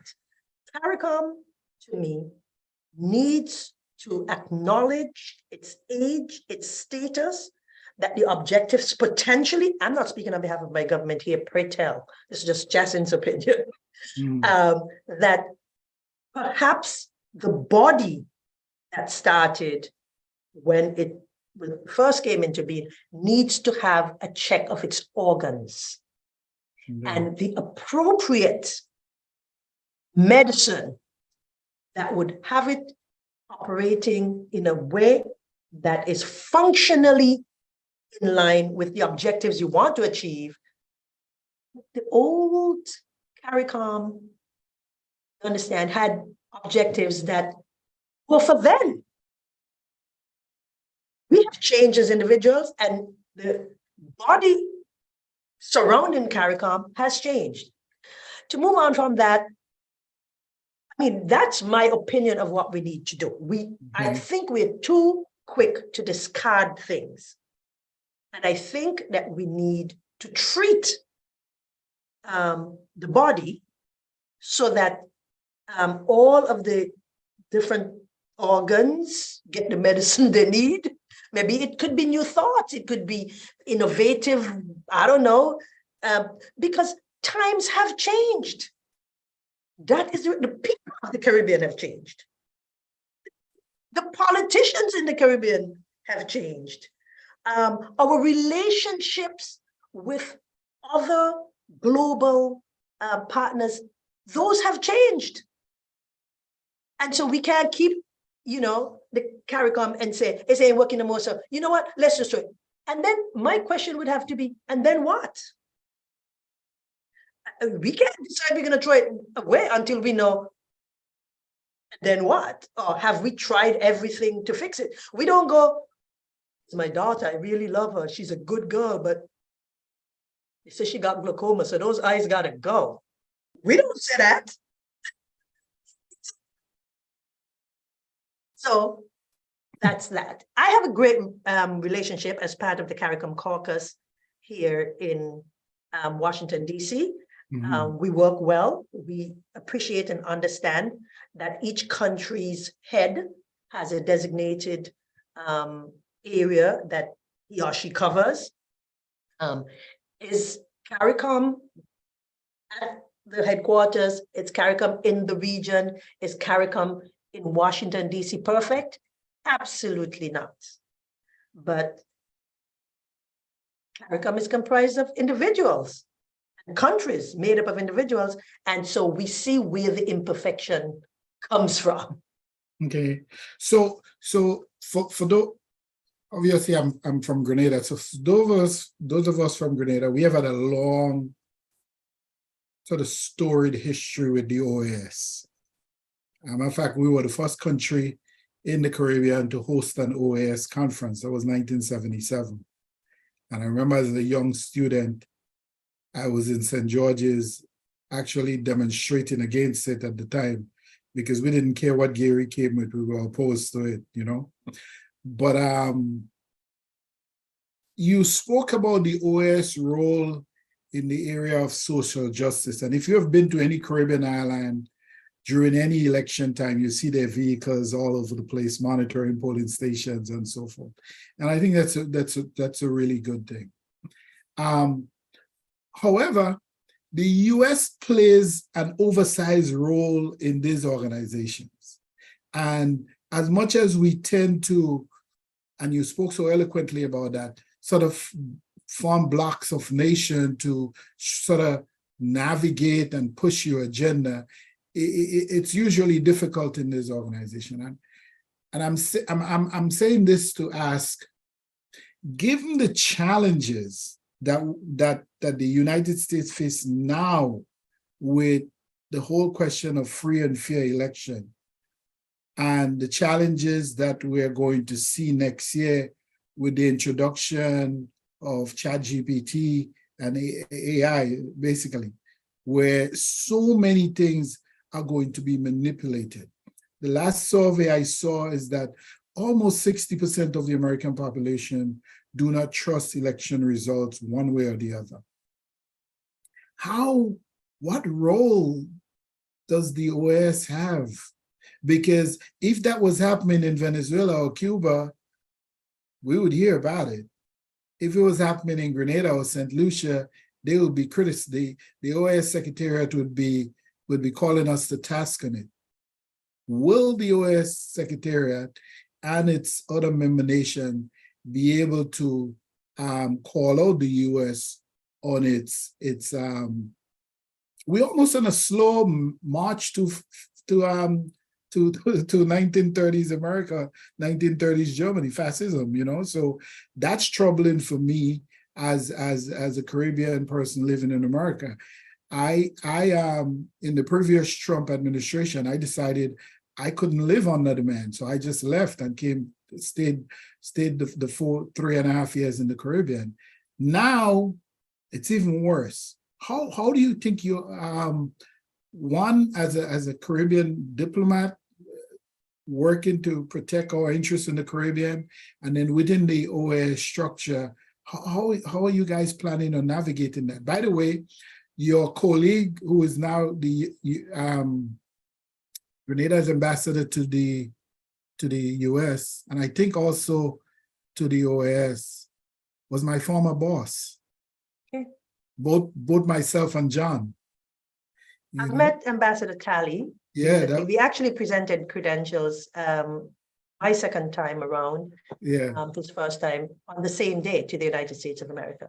Yeah. In responding to your question, I want to reiterate, Mhm. let me preface what I'm saying, that I am not here to speak either on behalf of the government of St. Kitts and Nevis in this interview, or on behalf of the OAS, where I worked for 8.5 years. Mhm. That having been said, I want to clarify something, because people say that all the time. What is the OAS going to do?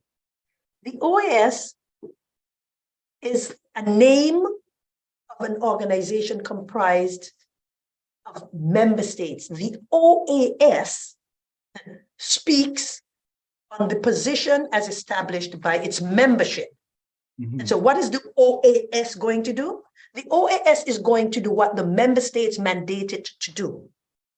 And that's a process of negotiation.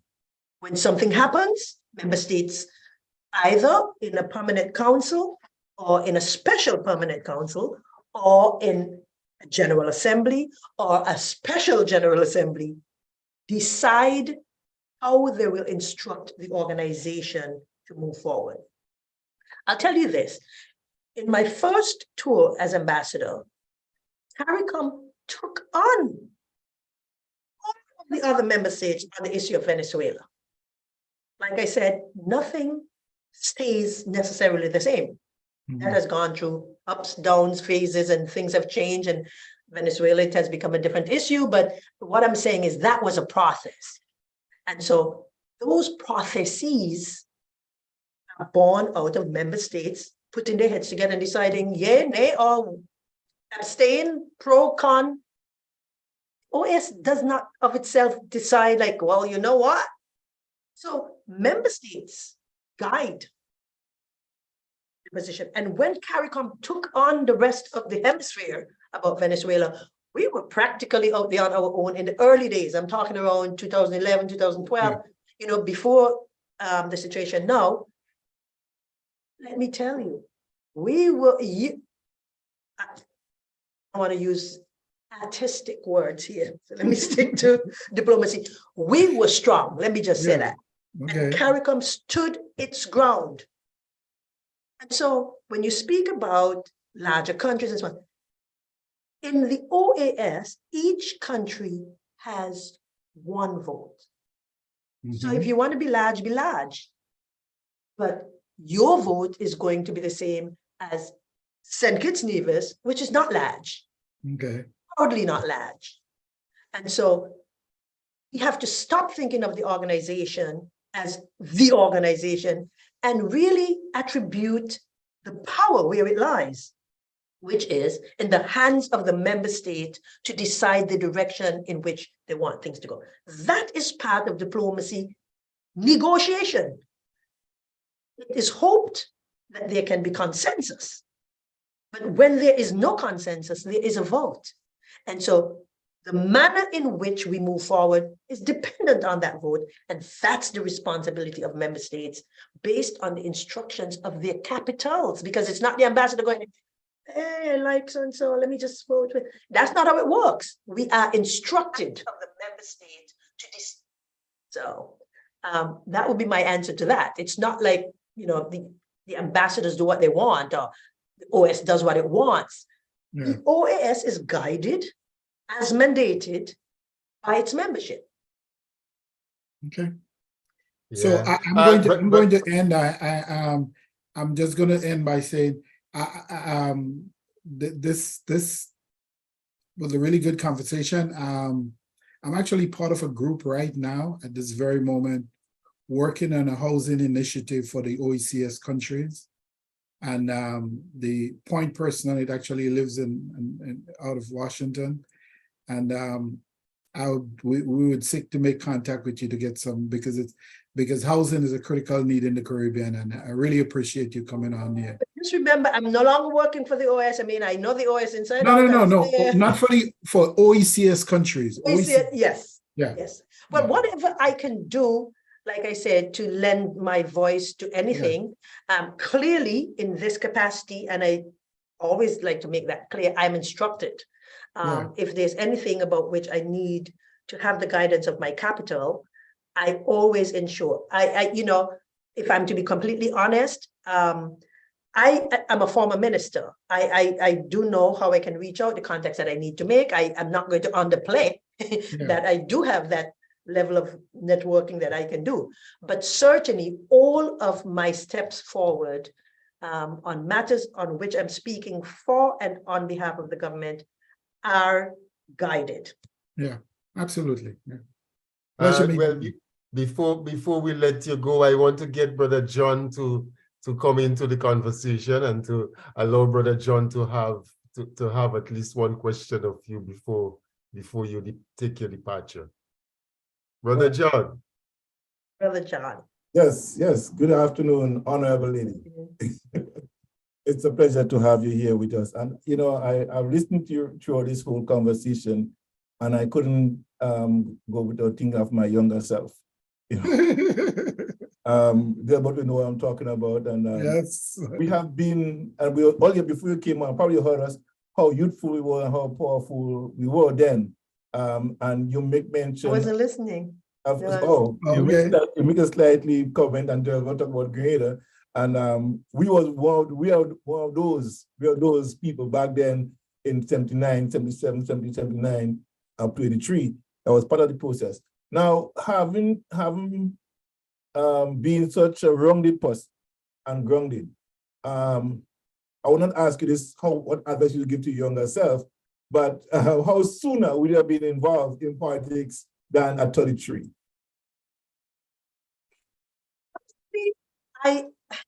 I ended up in politics, elective politics, almost on a weird dare. People from St. Kitts and Nevis who are listening would know this. I was director of culture. I love the arts. I love performing. I still do. I still write. And I'm from a community where Labour had never won at that time. And apparently, and unbeknownst to me, several polls had been done by the party, or I don't know who. And I was approached and I was told that they said, if you run, you will win. It's like, run where? I mean, I wasn't even thinking, I mean, I was always a very strong Labour Party supporter, as I had said before, and it warrants repeating. I believe in the philosophy of the St. Kitts and Nevis Labour Party. I believe that we are there to ensure that not the individual, but the country through all of the individuals can grow and advance.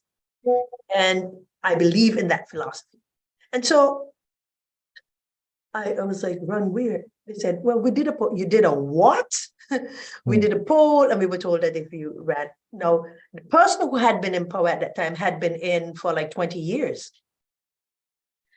And he was the leader of the opposition. In fact, he was the only person from the opposition in St. Kitts who was still in Parliament. And I said, well, do the poll again, but don't call my name. I mean, how did I get in?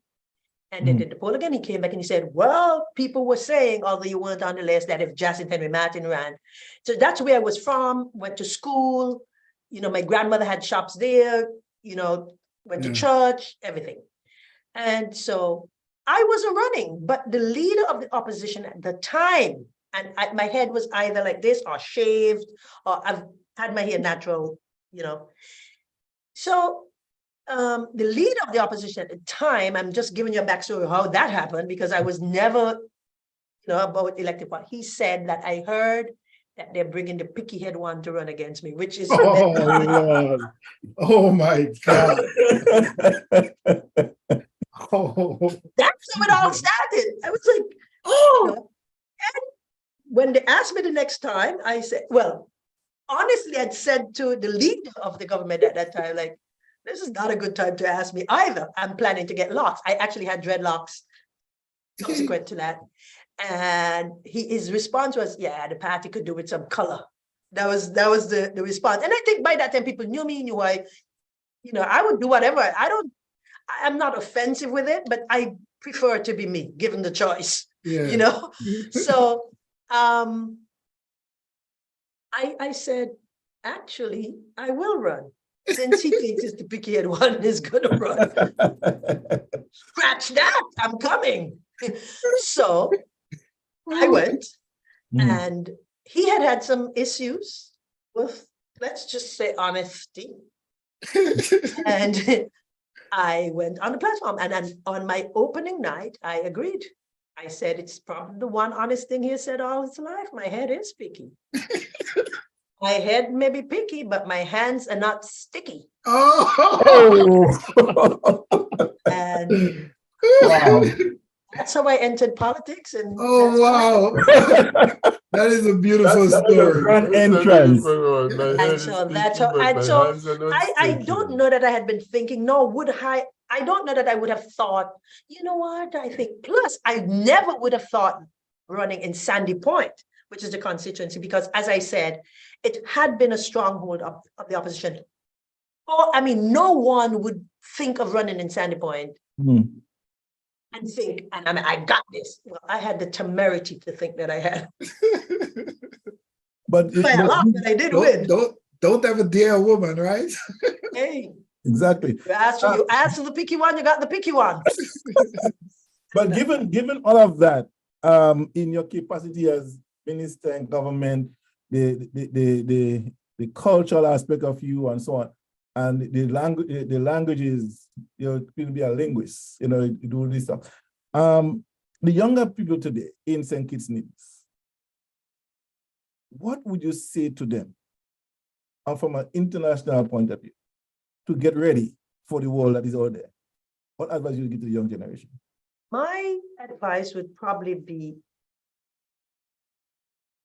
who you are to the fullest extent possible, so that you are grounded.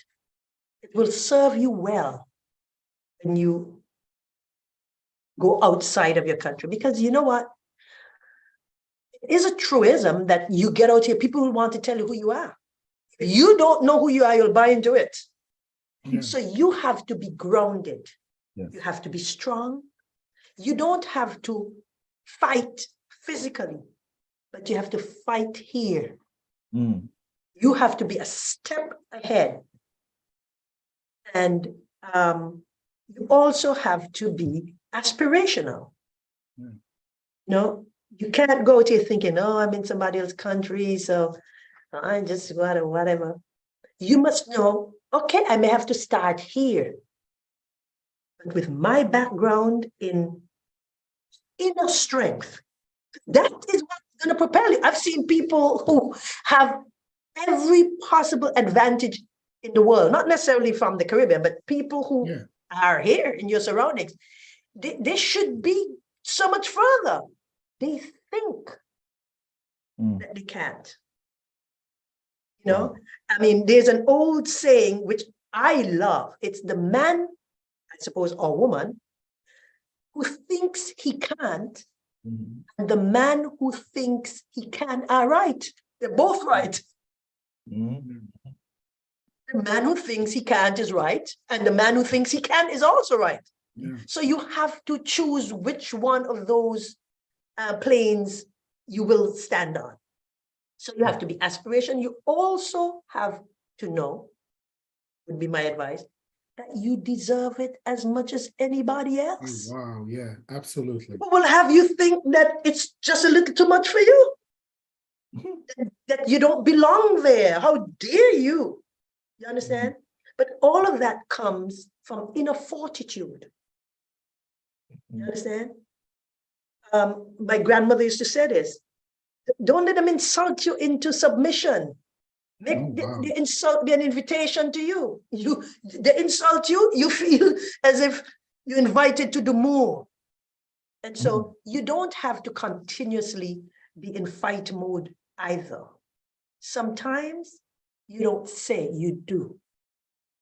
I've been in situations where I've entered areas of either working or enter in whatever. I'll tell you, when I was a minister, I looked like everything other than a minister. I've traveled with my permanent secretary and people would greet him as the minister. Every time I would just, in my mind, I would be thinking, watch me work this.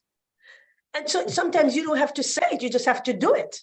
So that would be my advice. Just know that you are as deserving of success as anybody else in this world, regardless to color, status, riches, background, educational certification. I'll tell you why I say that. A lot of people in our countries, because of limitations on, household budgets and stuff like that, have not been able to go to university or didn't go until very late, things like that. It doesn't mean that they're slow or dunce or incapable. It means they are in search of the opportunity. I finished sixth form, did well, had my A levels and everything, got down to working. I didn't even do a first degree. I was in London. I wrote an exam to go into a specialized program to do a master's. It was a translation exam. I had to do quite a number of them. I passed all of them, and I went straight into the master's program. I don't have a first degree, I have a master's. And so sometimes opportunities are on the way. Don't shut the door on yourself. That would be my advice to young people.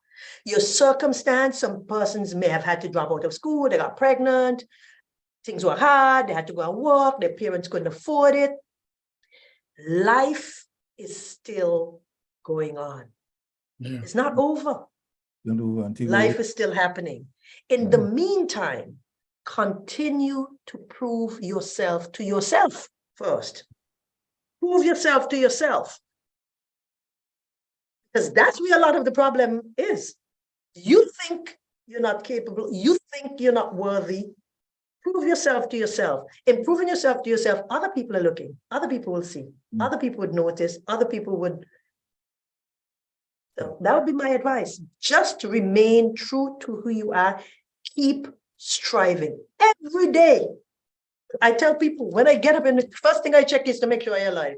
And I don't. After that, I win. Everything else, it's all uphill from there. Yes. So that would be my advice. Well, Brother John, there's some more ammunition for your motivational armory. Yes. There's some more ammunition for your motivational armory. Brother John is very much into motivational speaking and that kind of thing. Yeah, so there's some more ammunition. But before Pablo, let you go, before you go, I could probably listen to her for the whole day, but she got limited time here. But yes, she does. Invite her back here next time so we could have a longer conversation. And probably have one of our forums we're planning for next year.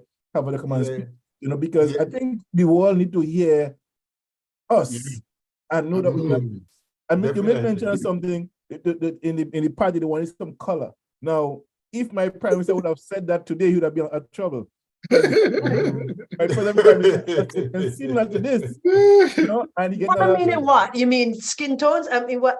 yeah, you said they need some more color. So what What he meant by that, to clarify, no, he meant, well, I don't know what the reality is in Grenada, but I was about to have dreadlocks. Yes. Mhm. And he said that in the context of maybe we're too staid and, you know, professional. We need somebody in here who can shake things up a bit. And honestly, I've remained very true to that. I mean, when I served in London, I had dreadlocks. Yeah. I was at the High Commission as Deputy High Commissioner, and I had locks at the time. By the way, in Grenada, we are very territorial about our high schools. We're not like St. Kitts. Everybody, we all, you know, so yeah, we're very territorial. We all, You have the system where you still have to do like the common entrance exam. yes. Yes, we did away with that because I believe the politicians of the day, Mr. Bratcher, Mr. Southwell, Clarence Fitzroy Bryant, who was the Minister of Education, felt it was very elitist. Yeah. And at that time also, people had to pay Yeah. to go to school. But you said, The parents of the persons didn't have money, so only certain people could pay, only certain people could go. you said as early as 1969, secondary 1967, 60. Wow. we were in associated statehood. Yeah. That's when we had the associated statehood. Yeah, That's what I'm thinking. That's Yeah. remarkable. Yeah. But you know, Wow. Everyone, you get to age 12 because back in the day, people at age 12 could not, you know, the parents couldn't afford, and so they ended up going into the fields to help their parents, but you know, because then you have to go to the grammar school or whatever school in Bastille, which means in addition to paying to go to school, they would have to pay transportation for you to go from the country to go into town to go to school. Yeah. You know, if you could afford one, you probably couldn't afford both. Yeah. And so the government started building high schools in the communities Yeah. and having buses pay to take you to, you had no reason not to go to school. And so education also became compulsory, age 5 to age 16. That would have been an amazing accomplishment at that Yeah, time it is. for an Wow. idea. Co-ed as well. So it's not, we don't have the boys' school anymore, we have co-ed schools.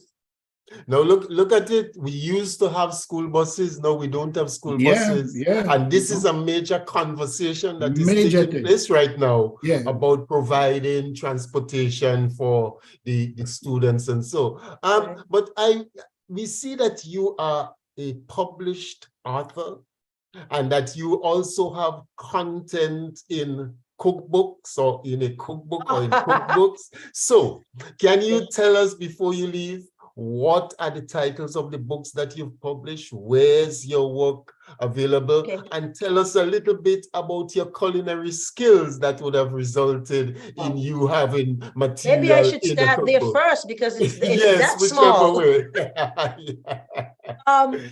The OAS had put out a book of recipes from across the Americas, and I contributed too. They were both drinks. I mean, I do cook if I make it myself. I think my food is pretty good, but these were just drinks. And I like a lot of herbal teas. I'm always drinking tea. And I make my own little concoctions, and I am certain that at least one of them helped me. I never had COVID. I still love it. I've done it since Cheryl is here, so she's tried it. And I don't know what you would call it. I call it liquid sunshine. And it is a blend of, I use apples, American apples, but it could be any sweet fruit in the Caribbean. So, so I blend ginger, lots of ginger, and the apples, and I put it to simmer, and I put star anise and cinnamon sticks, and I allow it to simmer. And once it has completely simmered, I turn it off. And how much,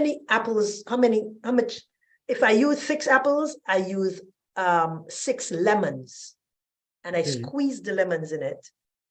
And it is sweetened with pure honey. Okay. I can tell you, a second.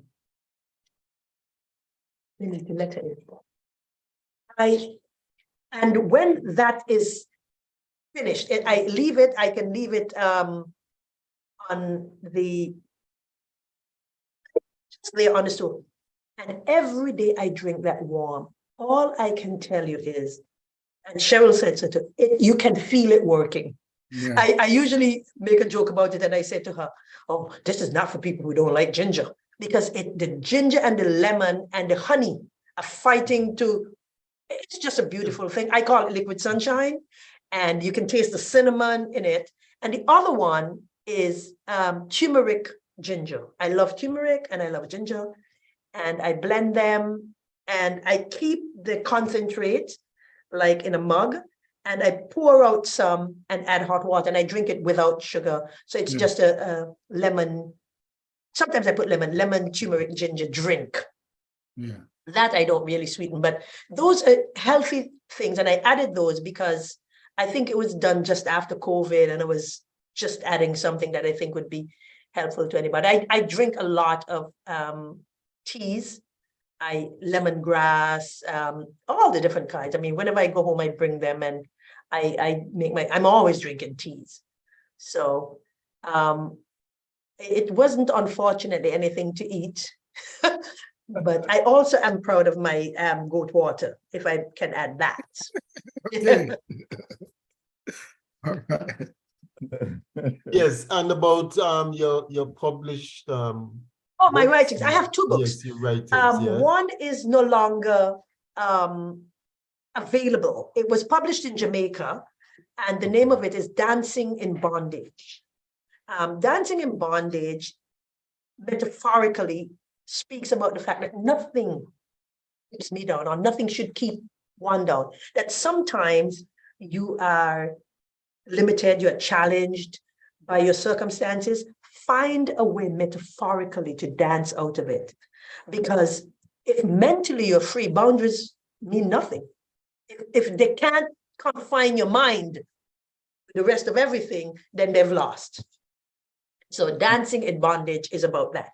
The other book is called A Piece of My Mind. That's still available on Amazon.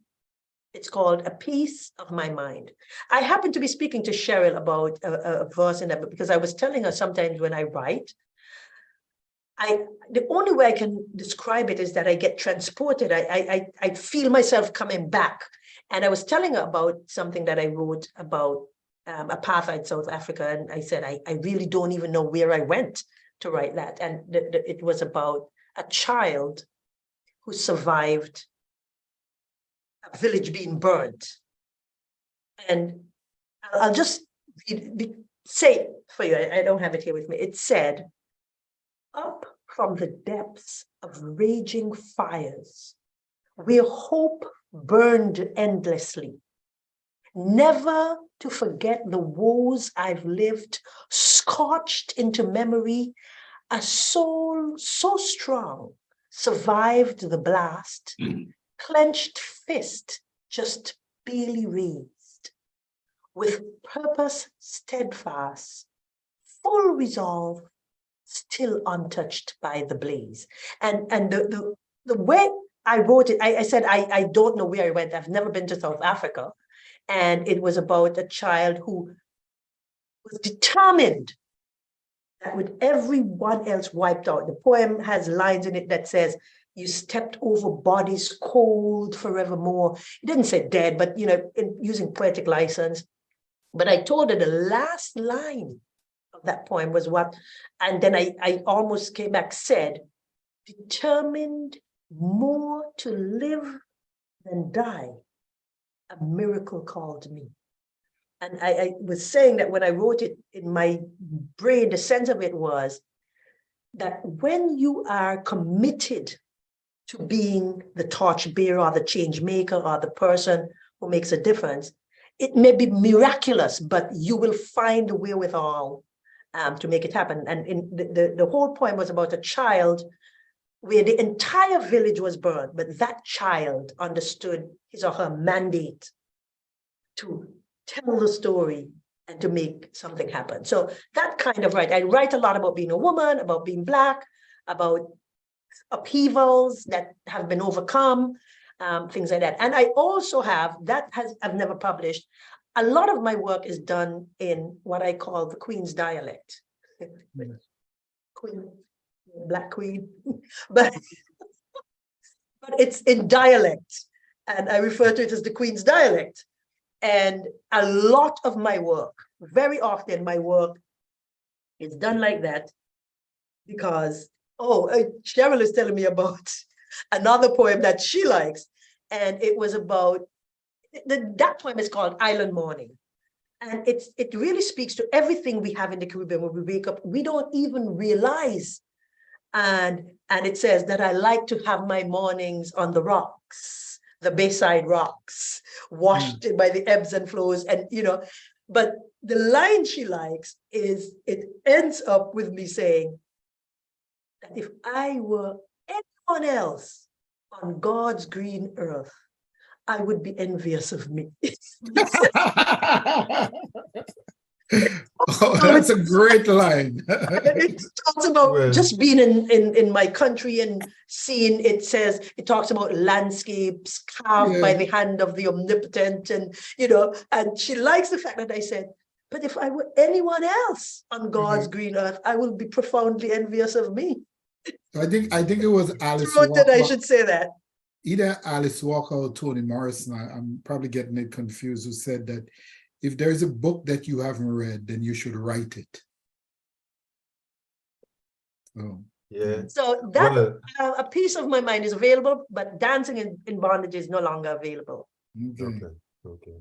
Well, Miss Jacinthe, Martin, it was such a pleasure having you here. I've been happy to be here. I must say thank you very much to Miss Cheryl Johnson. Miss Cheryl Johnson is who she has been referring to when you hear her say Cheryl, Cheryl. That is the lady who set this up, who put me in contact with this lady. I didn't know of her before. I would have just read, that she has been elevated to this post, representing our nation, the nation state of St. Kitts and Nevis.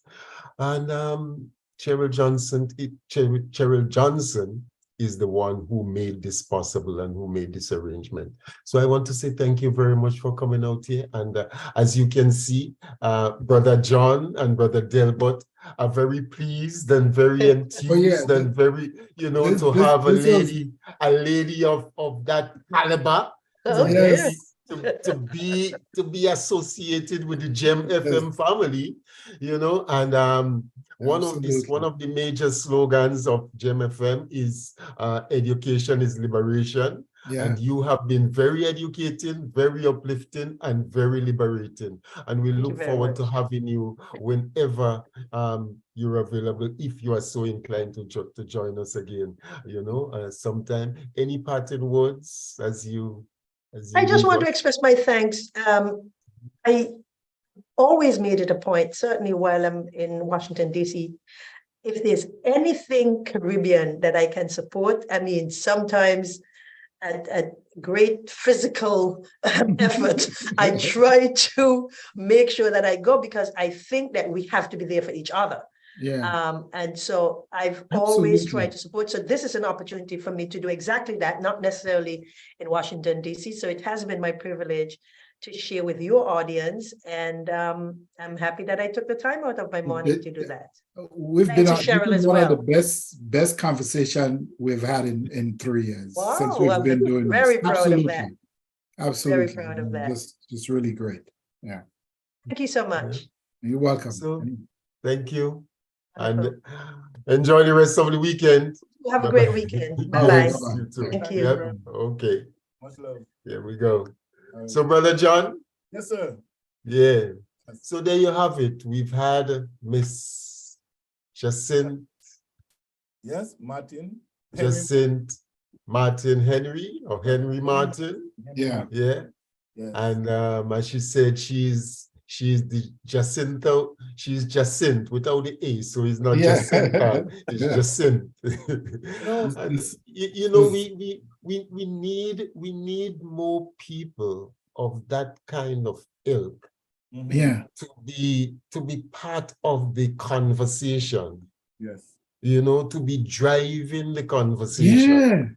Yeah. The kind of conversation that we need to be having if we are really serious about nation building, about building our region, the kind of content that is required, if people's minds are to be elevated, if people are to be encouraged to think and to feel motivated, then and to aspire to reach the fullest potential. We are going into our 50th independence anniversary celebrations. And a lot of the conversations, right? You would hear people speaking about, you know, our future and the road that we've traveled and so on. There's going to be a lot of historical references trying to demonstrate how resilient we are as a people and all of that. And we have to be able to take on board what those requirements are in order to build the kind of citizens that are required for serious and constructive nation building, and the kind of conversation and discourse that we need to have on a consistent basis, not something that that is only delegated, or I should say relegated to a particular timeline. And then for the rest of the time, you just involved in mediocrity. The conversation is of no substance. The music and so is not uplifting and elevating and doesn't help you to think, and you know. And Pablo, that bothers me so much. Okay. And you see it manifesting on social media all the time.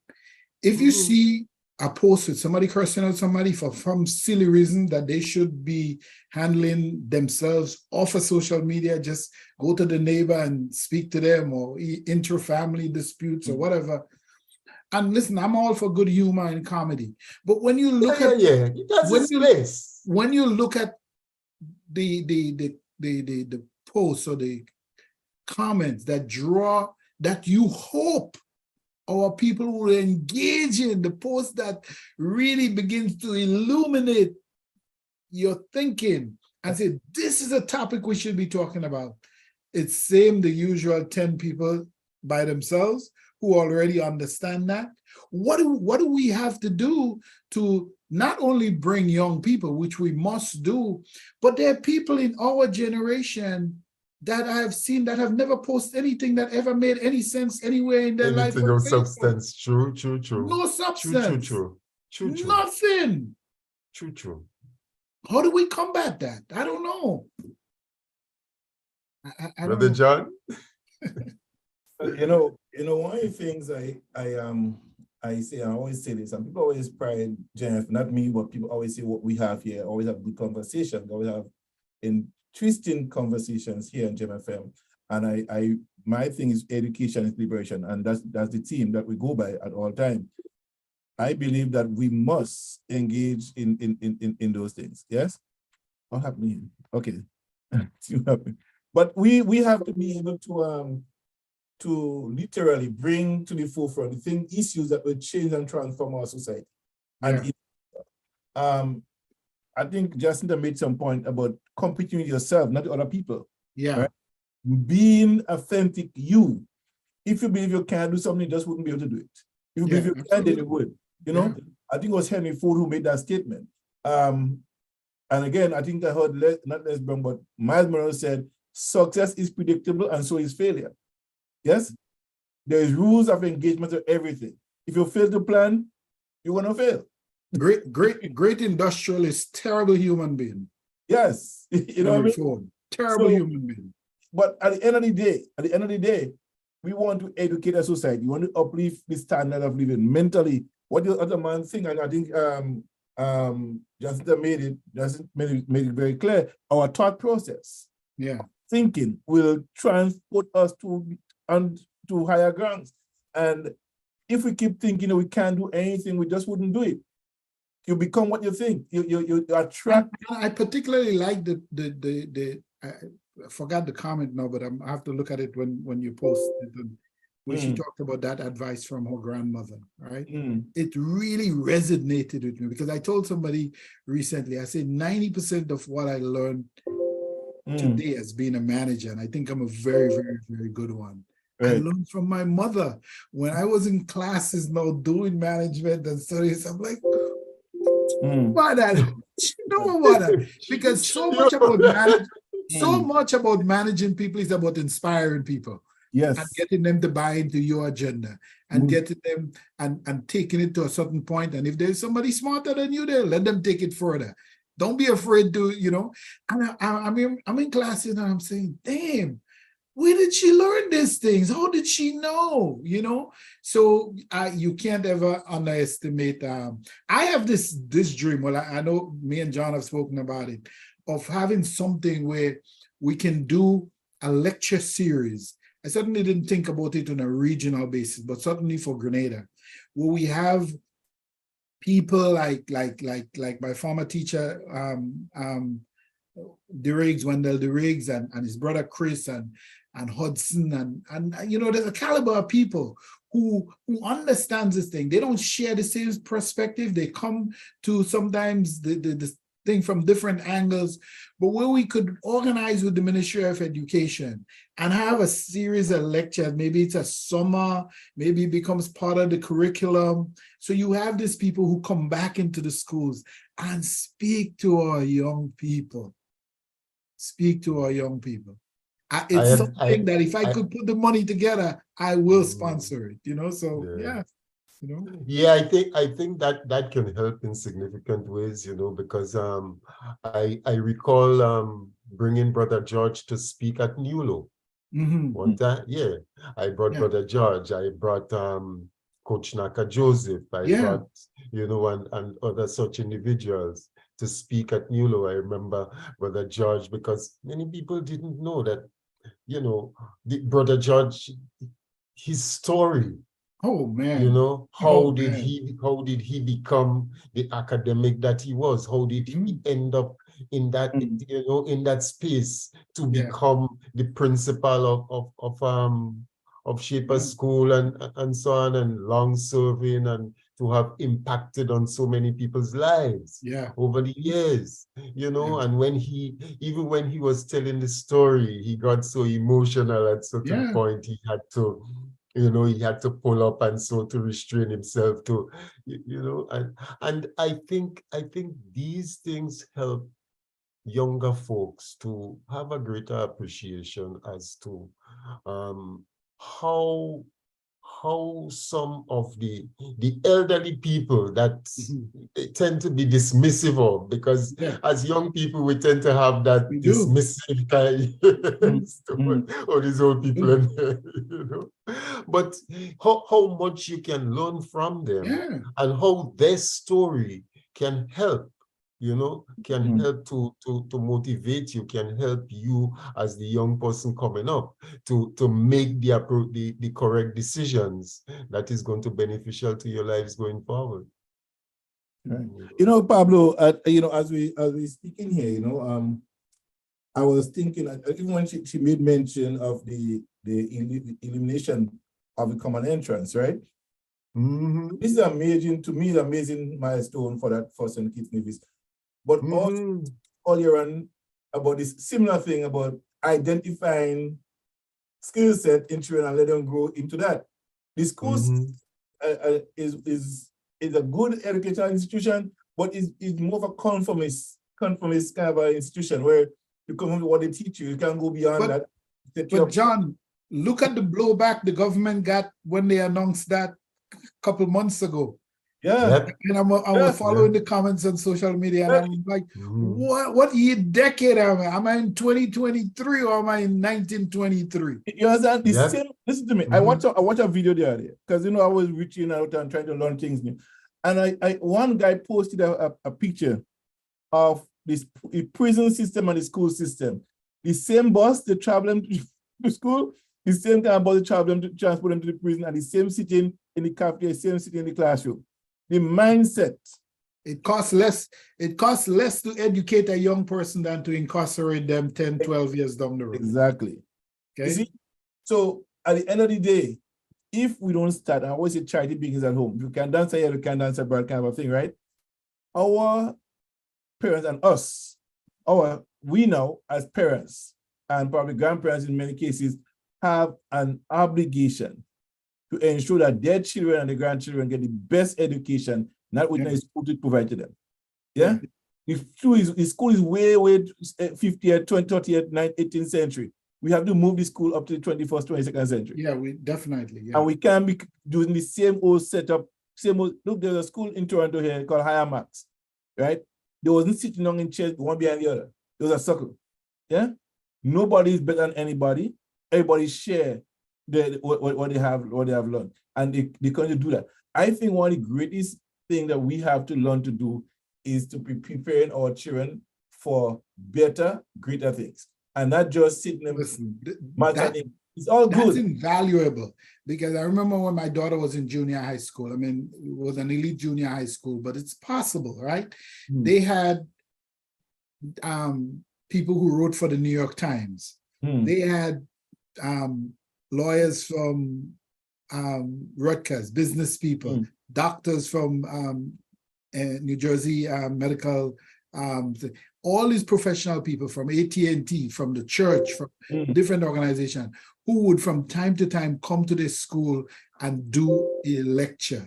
Right. And the kids would get more out of that than anything. I remember in, what's his name? Richard Stengel, who was a former Assistant Secretary of State for Public Relations under the Obama administration. He used to be managing editor of Time magazine one time.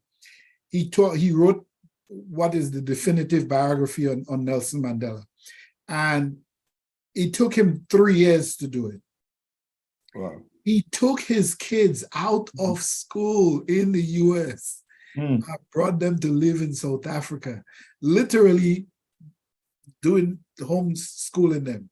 But primarily, while he was doing all the research, his young kids are there with him, experiencing that.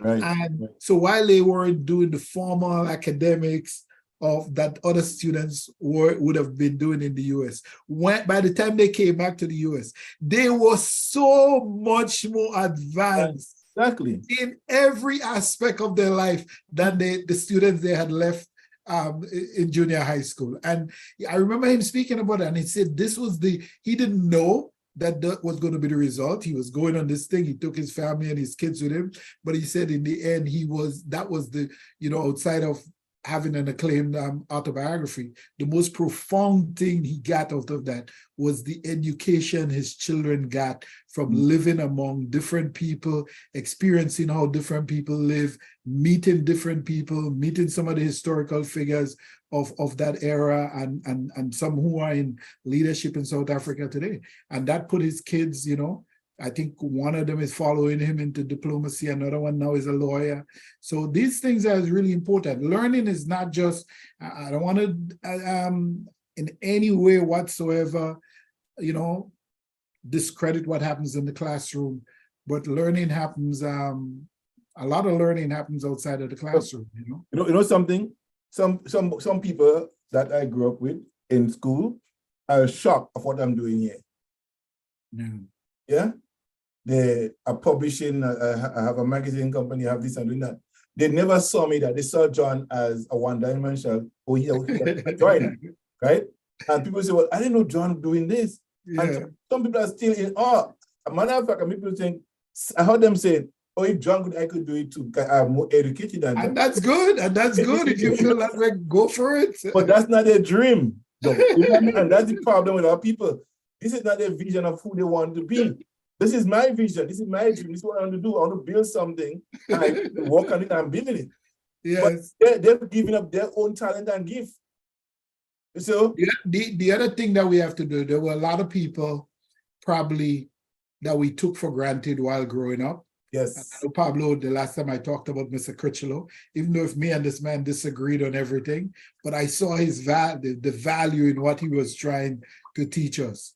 And for me, my most profound teacher professor, everything that I've ever come in touch with is Mr. Mark. From Lamode. Mr. Mark made you, first he made you want to learn his subjects and made you wanted to do better. And he inspired you and he made everything interesting.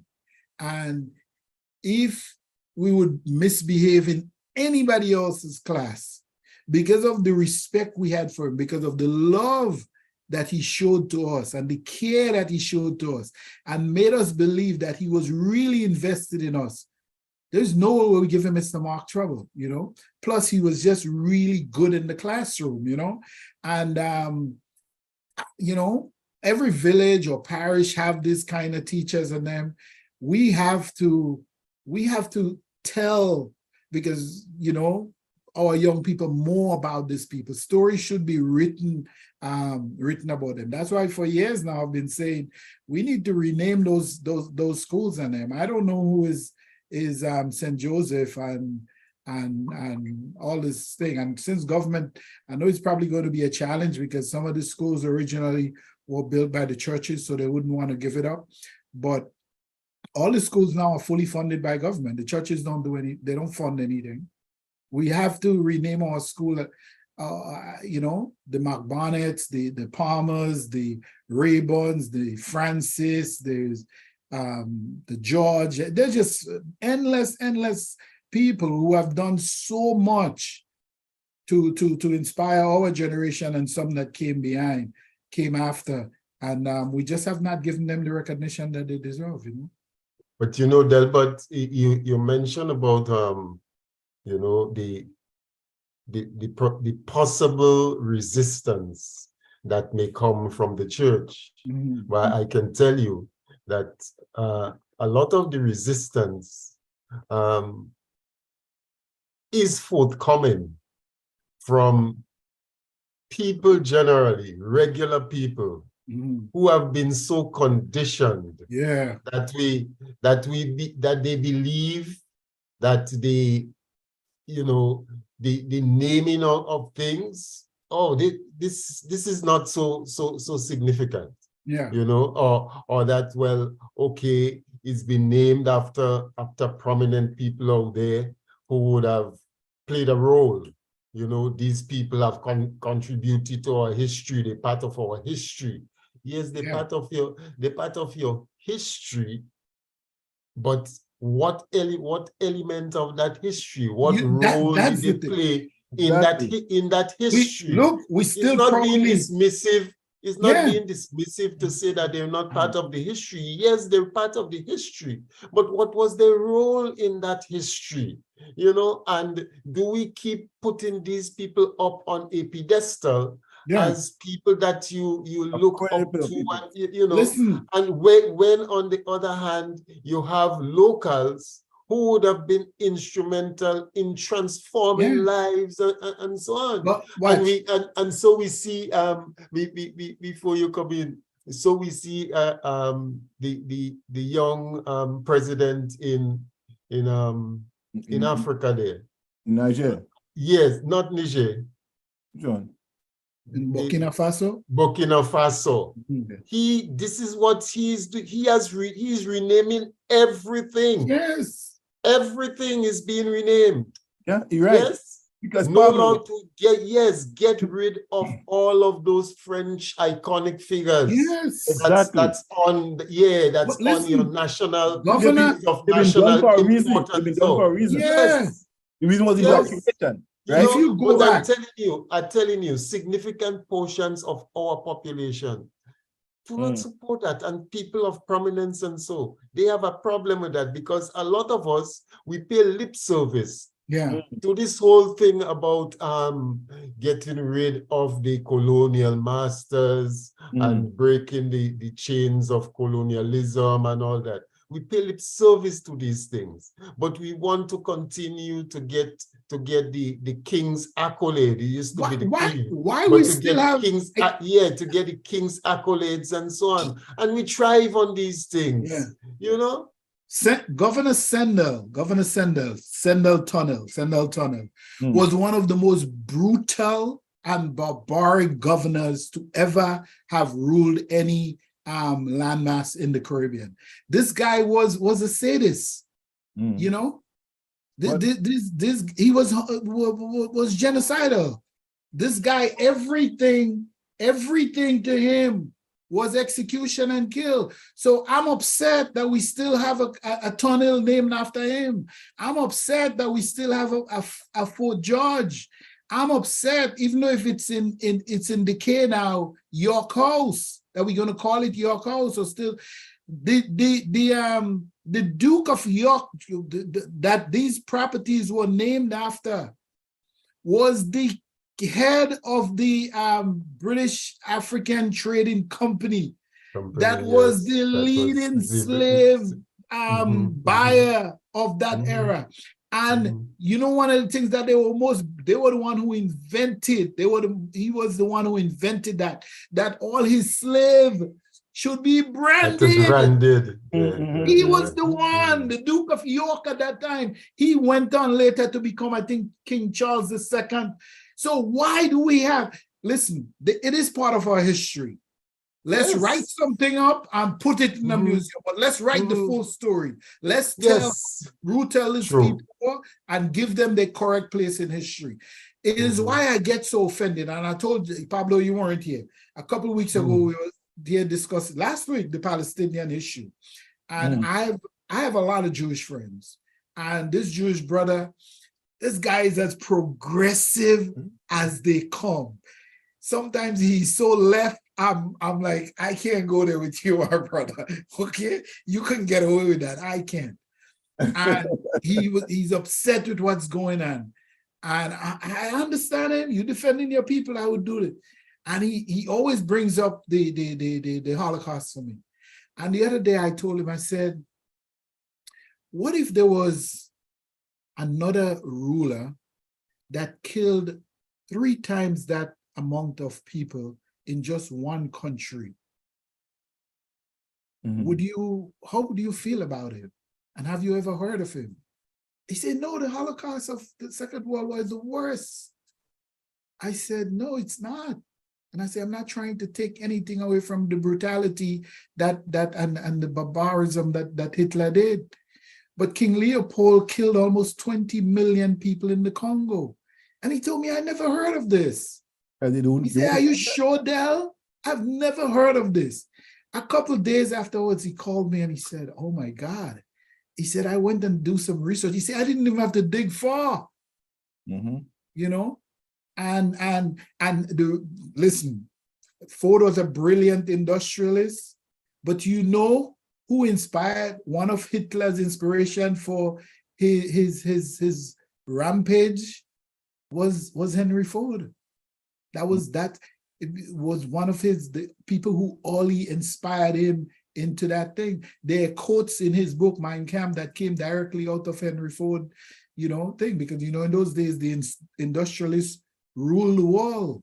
He owned Ford. He basically owned Michigan. He owned all the newspapers in Michigan. When you bought a car or anything, you went to a Ford dealership, you automatically got a subscription to his newspaper with his ideas. And this guy was just racist and anti-Semitic, and I mean, he didn't believe that Black people belong and they shouldn't be paid the same wages. I mean, and these are people that we celebrate today as great American industrialists. But when we look at the other side of their life, they were terrible human beings.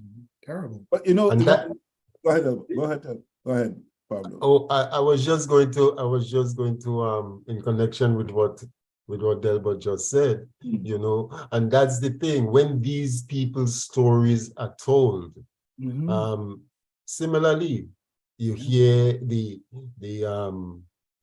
founding fathers being venerated, many of them were slave owners, many of them, they were white supremacists, essentially.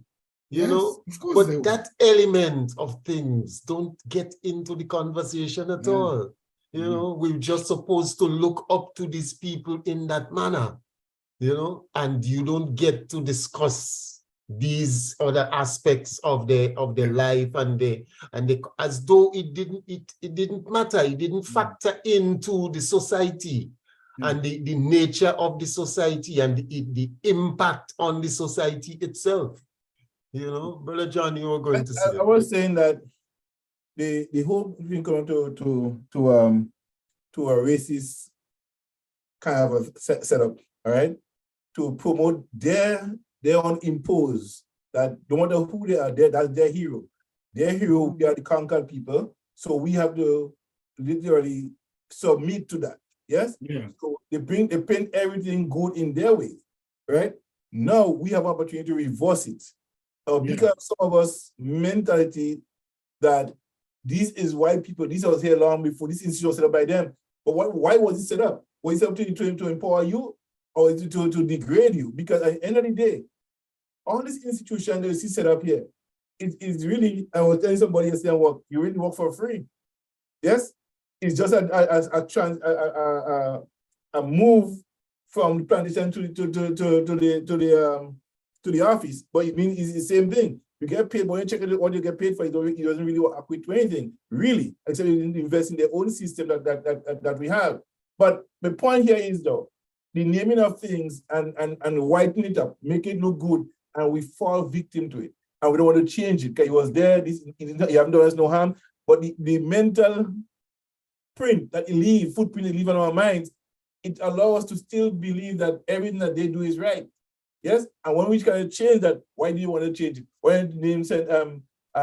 George after Maurice Bishop? You know, but the same people that you want name to remain have been murderers, rapists, and all this stuff before us. So listen, a friend of mine during that whole dust up with October 19th, a month and a half ago,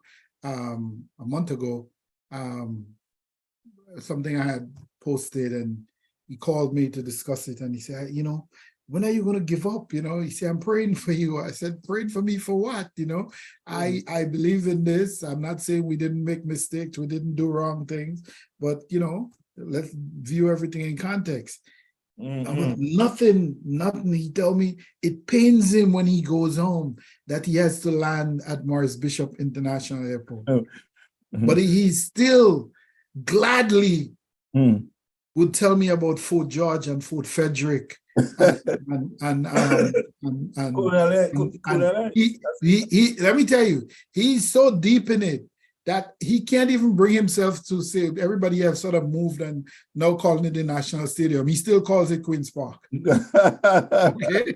So the point Pablo was making earlier on, this thing is in some people's DNA. You know, and it's evident that there's people who have personal vendettas against Maurice and stuff like that. That I think it was Eric Pierre who said that he wouldn't take off on go off on Maurice Airport, right? Yeah. And scholars say we should go in a boat and jump somewhere, you know what I mean? But yeah.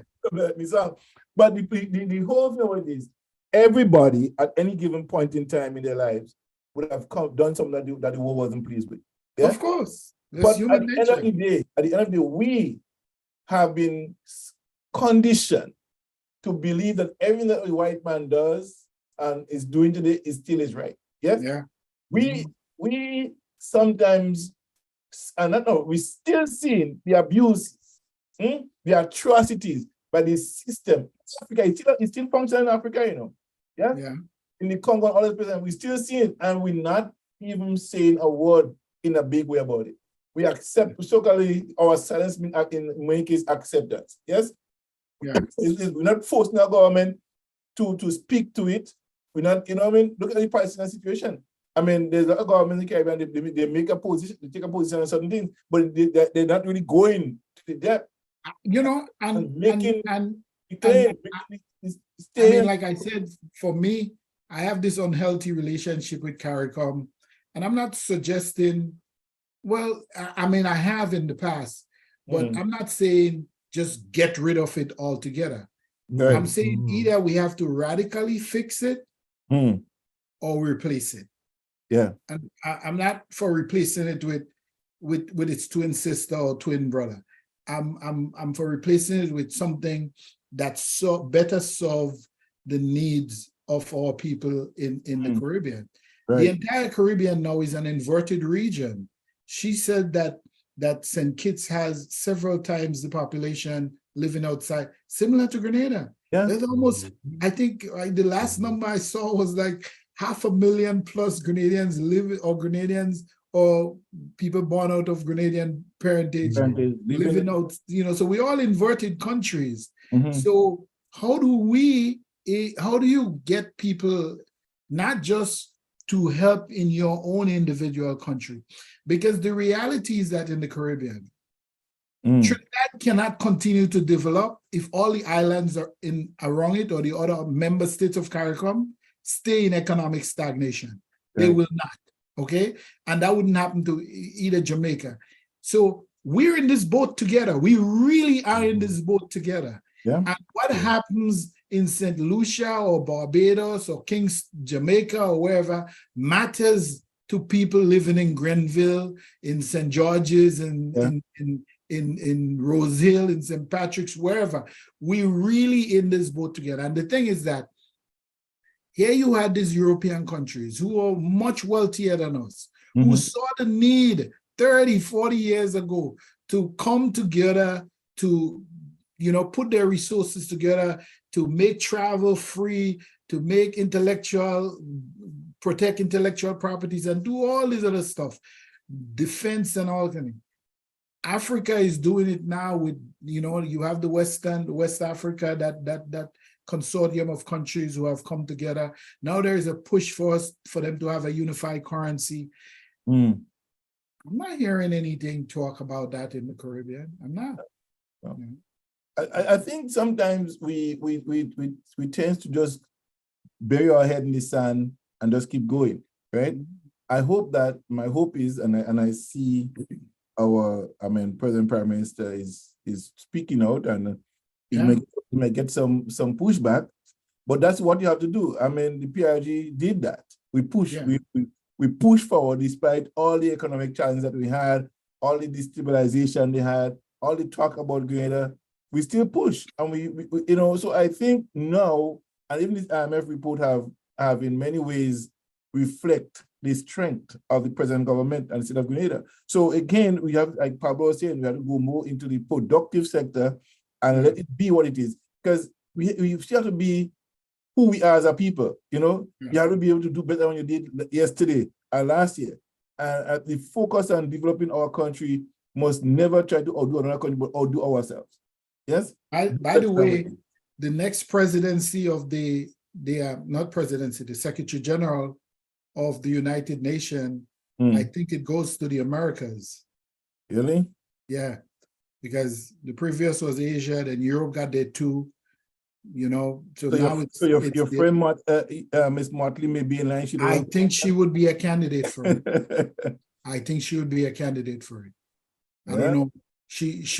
She's arguably one of the most popular. I have my disagreements with her on everything, but she's arguably one of the most popular politicians. Would you be interested in the choose Kit Mitchell? In the Yeah, I said. If who? Would you be interested in the choose Kit Mitchell? Kit Mitchell would never be ever considered for that position. You never know. Never. You never know the ways. No, he would never. No, he would never. He never made a name for himself on the international scene because he lacked that political sophistication to navigate those relationships. He was never good at it. Right. Yeah. I don't know, but she's arguably the most popular politician in the Western in the Americas right now.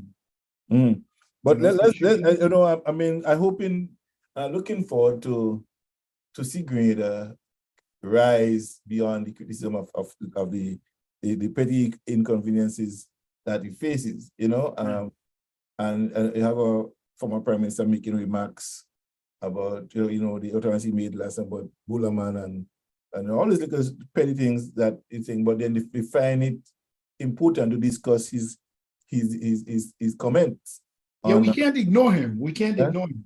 No, but you see, you can't ignore him because he still have a following. Yes. Yes. there's a lot of people who still follow that, and I mean, it mightn't be functional as we want them to be, but there's a huge following for the party still, right? And he himself command a whole force of people that they listen to him. Yes. So the task really is to convince and to help change the mindset of those people. And what do we have to do? What does the government, but what does the government have to do to win those people over? It's not bashing them, the supporters, is putting resources at their disposal that they have no choice but to take and use, and then they can't give nobody else credit for it. So if you want more of that, that's where you stay. That's where you come. That's how you evolve, because you never got that before. So we have to romanticize the opposition. Yeah, we got to push back against him, but I don't want to give him more airtime or ink than he deserves. The media is certainly giving him a lot. He's well, he's the longest serving prime minister. He's still leader of the opposition. So whatever he says matter, but the media has to take him on in an honest way. I'm not looking to bash anybody. In an honest way to examine his record. Yeah. And to question him on what is happening now that's so terrible, because he has not been able to vocalize anything. So when Pablo talked about this religious preacher talking about this is the worst that he has seen in victimization in Grenada, we know what you're talking about. He shouldn't be allowed to speak for the next year. We should just shut him down. Because when you say that, you just been so blatantly dishonest that you should never be ever taken seriously anymore. Exactly. And then you're gonna stand on a pulpit and come and tell me about anything? No. So we have to take him on, but I think it's more important for the government to keep pushing their agenda, keep doing things like what Pablo said. We have to do sustainable projects. Yeah. Okay. Whether it's in expanding our agro production, in fishing, construction is always going to be part of that. The different areas of it, the infrastructure, housing. I know they have looking forward to a big push towards solar energy. All these things are then going to sustain, because if all of a sudden you have to put in solar energy, you have to have 100, 150 people trained to put it in and then maintain it over the years. These are permanent jobs. You can't do these jobs online. Somebody has to climb up the roof and do it, and they get the training, So, we have issues with our sewer system, whether we can get a sewer plant and process and make fertilizer out of it, and we moving into a situation where I think probably in the next 5 to 10 years, Grenada is going to have a major problem with water. Where are we going to get water from? All the rivers that I hung out in growing up, they all dried up. Some of them, I went to, it's kind of a, I think a lot of things need cleaning. I think again, some of the things I saw in Paris River, for example, I think a lot of edges have to be cleaned up and stuff like that. But look at Paradise River now, John. You know it better than I do. Yeah.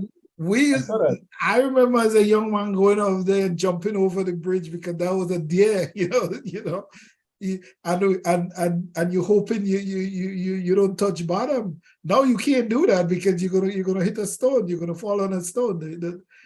So of course it's about more people have running water in their house. But with the effects of climate change on small countries like Grenada, people complain that when it rains heavy in Grenada, that now NAWASA have to cut off the water. If they don't cut it off, the water is going to the tanks are going to be become polluted. So and even during that heavy rain, you would have heavy runoff for pesticides and other fertilizer coming into the system. So it's uncomfortable, all right, but it is necessary. So what that means is NAWASA in the upcoming years are going to have greater storage capability. So when you have those heavy rains, they can still supply their customers without it affecting the next 4 days, or the next 5 days, the next week, because usually that's what they're trying to protect. Right. Yeah, so it's a work in progress, and we have to keep plugging away, and everybody have to put the piece together and get the puzzle right, get a real picture in focus, and sometimes focusing cause a repositioning. It is. Yeah. So the repositioning process is one that one have to navigate itself through, and then the party itself have to start doing a lot of work, groundwork, a lot of work. But I'm telling you, I was blown away by the unemployment numbers. I really was. I was blown away by it. I was like, because the revolution took 4 years to drop unemployment from 49.6 to 14.7. Okay. Yeah. And they in 16 months from 30% to 12%. That's a remarkable accomplishment. Remarkable, really. Very, very, very, very much so. Well, Pablo, St. Mark's. Brother John. How you doing up there? Yeah, man. Yes. Well, I looking forward to you and me and Gilbert and others to really put some more steam, into this conversations that we'll be having, and bringing the relevant individuals that could speak to the truth to power, that Definitely so. transform our society and educate people, create the awareness that people really need to have. I think sometimes, when we listen to the news, it's just nuggets, no detailed conversation that could be had. And when a politician go, it's just a clip, boop, and that's done. They're not getting the full story. Kind of saying, that what I think people call it. What we hear St. Lucia or whoever get loan money, we hear the percentage of the people, but we hear not about greater percentage of the people and stuff like that. So it's what we got to do is to bring the whole picture in, and let's just examine the whole thing. Let's have this discussion so people could understand what we're doing, what this government is doing. And I say to people all the time, we don't do song bites on Jam FM. You know what I mean? They're not, that you're right, John. That's one of the areas that I don't know if the word is critical, but that's one of the areas that I think they need to do more in terms of saying what they do. But I was speaking to somebody who I know who is close to the Prime Minister and speaks to, has contact with him.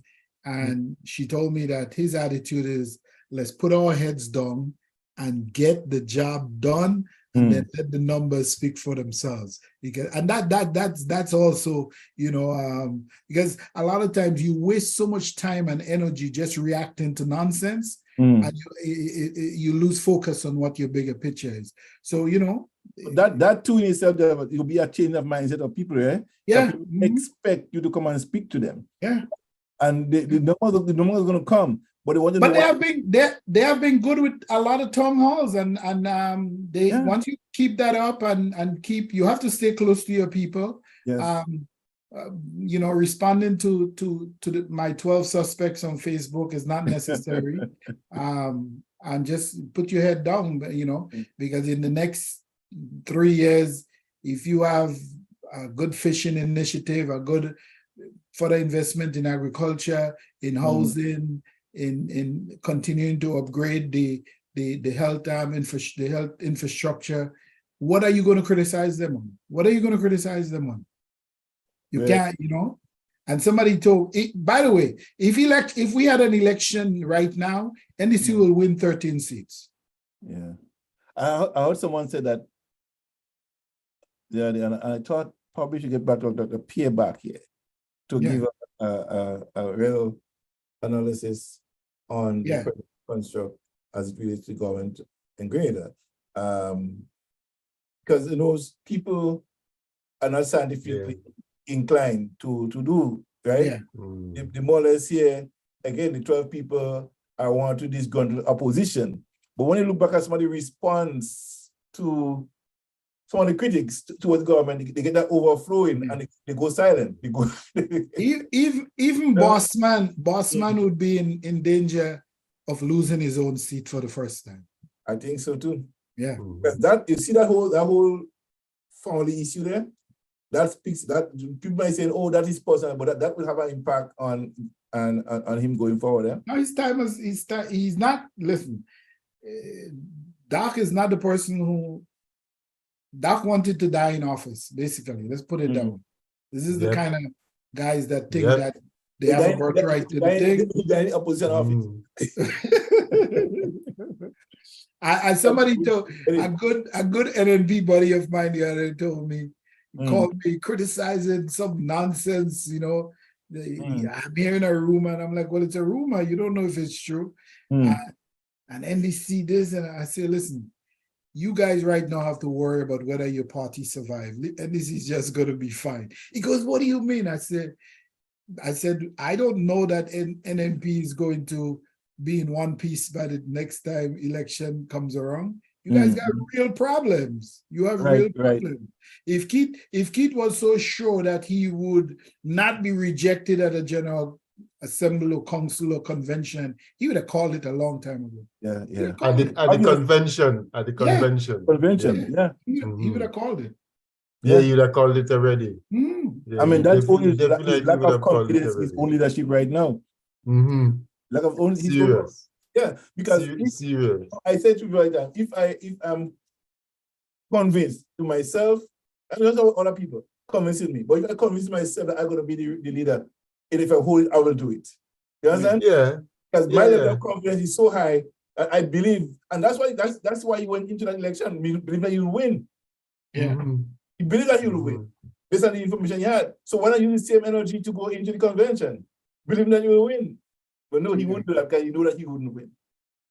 He probably he would not win. He probably cannot, you know. Yeah, you know he would not win. So you would not take that chance right now. He will wait for probably the next 2 years or so, before just a year and a half probably. But here's the thing: the longer he waits, the weaker the party becomes. You know. So, yeah. But let's see what Dr. Pay have to say about that, man. Yeah, I'll pull him in. All right, gentlemen. Yes, sir. All right. That was a good one indeed today. This you took the words right out of my mouth. This was a great conversation with Ms. Martin. Absolutely. Wonderful. Absolutely. Yeah, but there are some other matters some other domestic matters, issues that we need to touch on. There's one that we didn't get to speak on, and we didn't want to go there now. Okay. The one about that report that has come out that the bodies are likely buried in the cemetery. This former police officer, a senior police officer, who now claims that he saw the remains after they were recovered and so on. So it more or less puts paid to those people who've been saying to the 17, tell us where the bodies are buried, tell us where the bodies are buried. So essentially now, that is once again confirmed that the bodies were recovered. Oh, right? Absolutely. The bodies were recovered. Yes, but you find all the time those, particular grouping of people and individuals. They don't tell us. They need to tell us where the bodies are buried. They need to tell us where the bodies are, in spite of all the evidence. So I'm saying here you have this particular former senior police officer now. It's frontline on the New Today, where he claims that yes, the bodies were recovered. And he himself saw the bodies. There was whatever autopsy was done, and he has not said that he saw the burial take place. But based on, it would be interesting to know from him what circumstantial evidence convinces him that it's actually buried in the cemetery. Okay, because his claim is that it was not taken away. It was buried in the cemetery and so on, but he has not said conclusively, provided any evidence that you can say conclusively that is what has happened. I don't know. There was a group out of London, human rights group, that Mhm. did a lot of freedom of information requests through the US military and other stuff. And they clearly said that the bodies were removed from Grenada. They didn't say Right. all of the bodies, but definitely Right. key leaders. The key. I published that. This guy now is claiming, you know, he's claiming otherwise, that the bodies are buried here. He has not, as I said, provided conclusive evidence to say, well, because he is not saying he saw the bodies buried, you know, so it must be the circumstances and so, you know, would have led him to conclude that. So it'd be interesting to know that. But essentially, what it does, it puts paid to those who have consistently been on, oh, they need to tell us where the bodies are buried. And they've been, you know, they're not letting that go in spite of all there of were the many, evidence. there were But many it's soldiers. there's more and more evidence that's coming out. Yeah. Right. And this one, if we are to take it on face value, one of the questions though is, why is he coming with this at this juncture?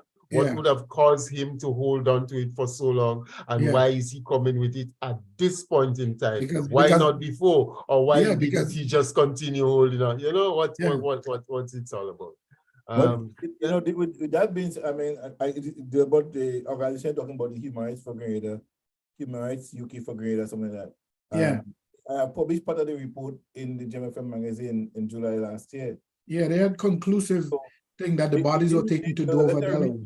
To the Prime Minister of Grenada, which I signed, asking to make a request to claim the bodies, right? Because of evidence that was forthcoming to the organization, which I'm part of. So we have sent a letter to the Prime Minister of Grenada. Plus the MO of the US military, because militaries are not organizations that radically change what they do or how they think. The method of operation for the US military in this kind of situation and never to leave the body in the home country. No, they won't do that. You know, they did it with so many other people. It's the same thing. Why? Because what they do, the thinking behind it is that they never want that person to be idealized. And one way to idealize somebody is to have their burial site that you can go to ever so often. And they didn't want that. That's why they took bin Laden and dumped him way out in the Indian Ocean, because, you know, they could have turned over the body. Under normal circumstances, they would turn over a body to the family. You know, other people, they take it. They don't want no martyrdom to continue after it. But like I said, there's enough evidence from a number of different organizations that said that some of the key leaders, at least, the bodies were taken to Dover, Delaware. Yeah. Well, Pablo, we'll be back. All right. And we'll be continuing some Have serious a great afternoon, conversation gentlemen. Going into the 50th anniversary of independence. Well, that's going to be that's going to be a really interesting time. I love the logo. The logo was world class, man. I don't know who did that. Oh my! I mean, it was world class. World class. This is, I mean, just brilliantly done. Brilliantly done. So I hope we get some real dignitaries from around the world to come in and help us celebrate, and a lot of Grenadians return for it from the diaspora. I know a lot of people. I was speaking to my brother from London. 2 of my brothers tell me that they're planning on being there that time too. So, yeah. Hoping that everything will go through on my side. I take my whole family to Grenada. For that event, and then come back in time for the Canada version of the Grenada Independence celebration. You know? It would be nice to go to Abby. Want to see Pablo? Want to swim in the ocean by Pablo? So, all right, man. Good afternoon. Good afternoon. Cheers. Yeah, all man. All the best. All right. All right. Yeah.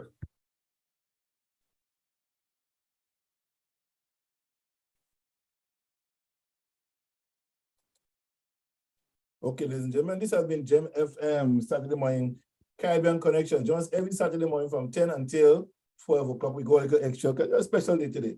All right. So again, God bless you and make you a blessing right here on Gem FM.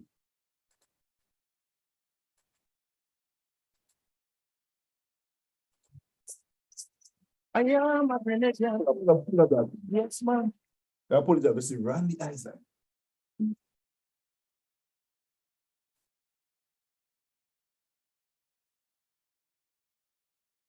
I'm proud, I'm strong.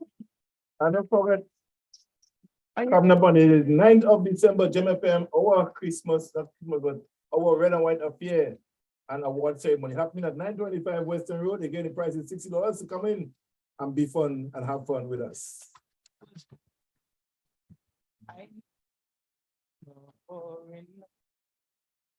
Men have raped you and abused you and left you there crying. I devote my heart, my body, and my soul.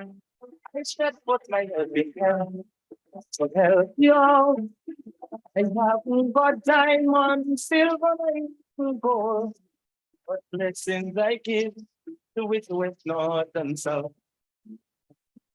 Oh, Grenada, Grenada, here I come, sweet, sweet Grenada. I will never, ever, ever let you down. Oh no, I'll always be your support right here. With my arms around you, wipe your weeping eyes. Oh, no. Oh, yeah.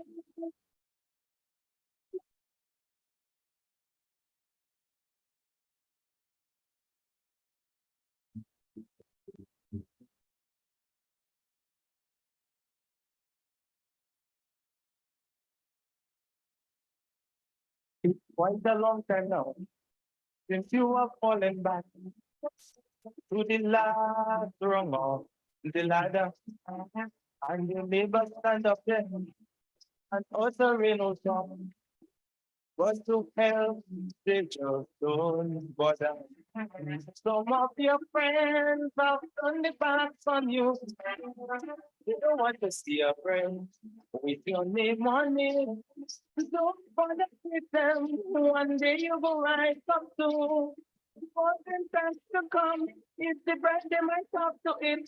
Listen, let's go. Oh, Grenada, Grenada, where I come. Sweet, sweet Grenada.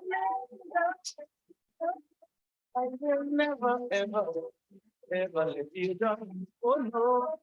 I'll always be your support right here. With my arms around you, while you're weeping eyes. Let me go.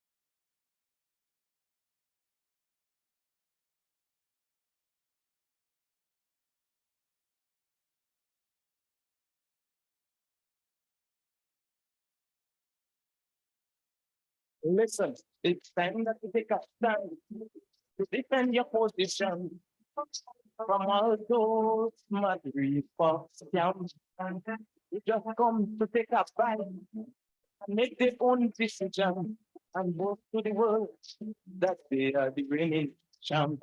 While your friends them happy at times they were going through, the skin wouldn't help you out.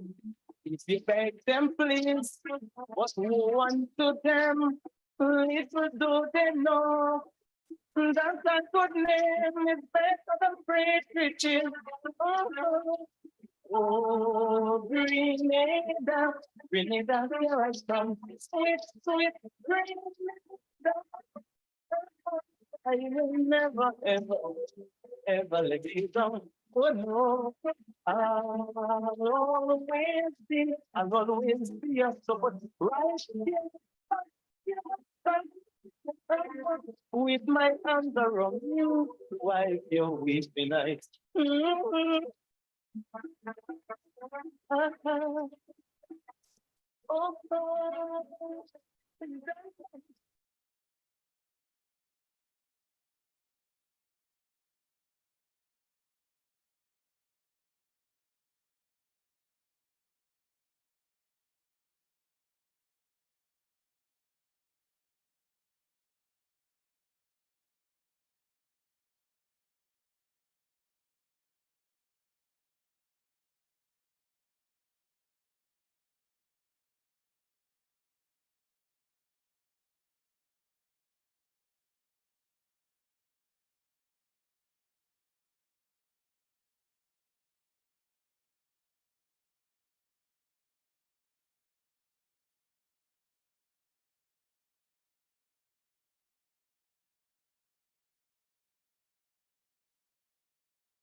It was fun in the morning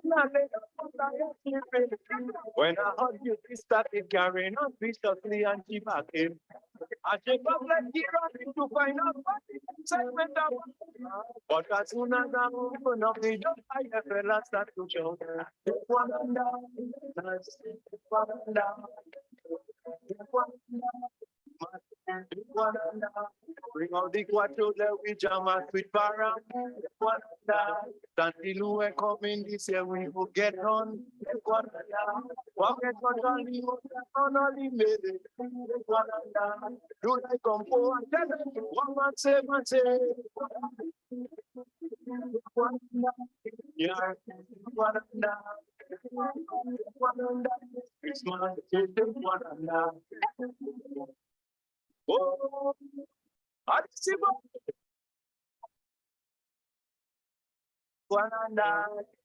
that's it. So,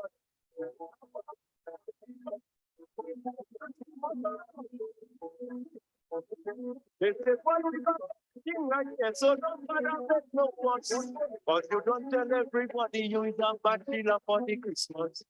We got rum, we got water, we got juice and everything.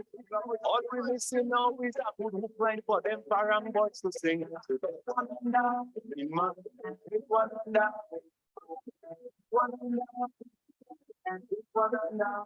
Take a pickup truck and turn into a cooler. So the back and forth string flowing like water. We don't know it's more patience in your drinking. So don't worry yourself, cause we got everything.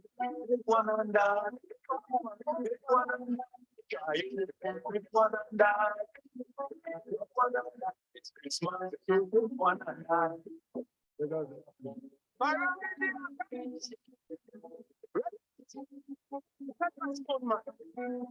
Look at me, what's ahead? Take one and take one and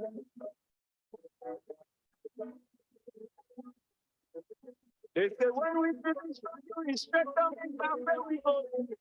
Because run Sapon and the fellas, they don't like to motivate. Nothing inside.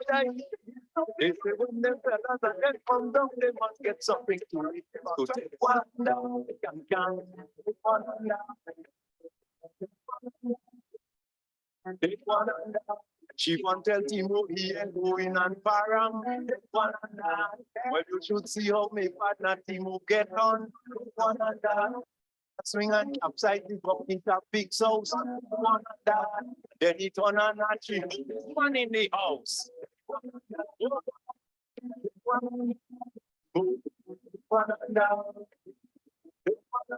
It's Christmas.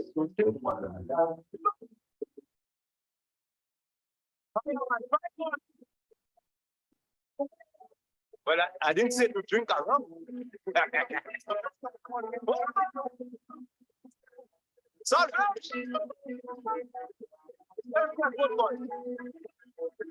as he Scotch jump up from a bottle, and he knock in a bottle, and the way how me partner dress up, I say, oh, God, that is trouble. Because once the man in the rhythm section, everything not be right. It's licking, param day and night. So take one under, take one under. Well, take one and that, take one and that. Eat every day, man. That's the man, Edson Mitchell on Gem FM. When we jam in, around we jam in, oh. Take one and that. All roads lead to Others Kitchen, 477 Oakwood Avenue. Take one and that.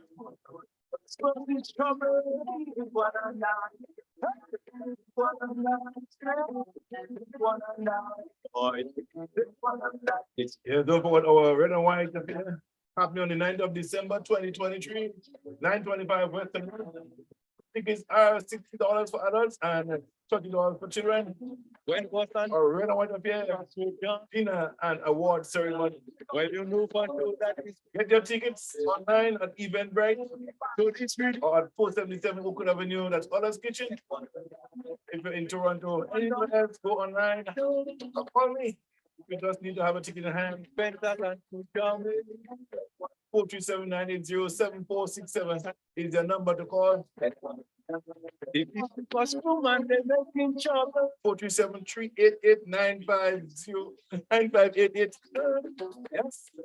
And don't forget tomorrow afternoon at Others Kitchen, 477 Oakwood Avenue. The NDC chapter, Canada NDC chapter brunch. $25 donation is required to get out and get into it. And therefore bring some unwrapped ties so you can have a full day having fun at Others Kitchen. You can come in, sit and have some fun, or you can buy and just take and go. But the day is going to be well spent, starting from 10 o'clock until 3 o'clock, but from 2 until 3, Kente Claus will be there to meet and greet the children. So bring the toys. And we're raising some funds too for Grenada as well. All right. So ladies and gentlemen, be part of the process and let us do this for Grenada, Carriacou, and TT Martinique. All right. So ladies and gentlemen, you know, there's a petition going around for this a particular song to be played for a part of our 50th anniversary of independence. And this song is called Island Call by Peter Humphrey. Yes? Better known as the Mighty Unlucky. Somehow, somewhere, he'll be here on this radio station sometime in the future, not too far, not too distant future. He'll be here and we'll be talking to him about Island Call. And for those of you who doesn't know it, It's a really nice song, right? And I would encourage you to listen to the song, all right? Because a lot of times we hear a song, but we're not really paying attention to the song. Yes? We just never really get into our psychic and the depth of this song. So on this station, we were talking to Mr. Humphrey about that. All right. So yeah, there's a number of songs. I want to play this one. 2 songs before I get out of here. This one, Nobody Love Nobody. Check this one out. Sugar Arrows.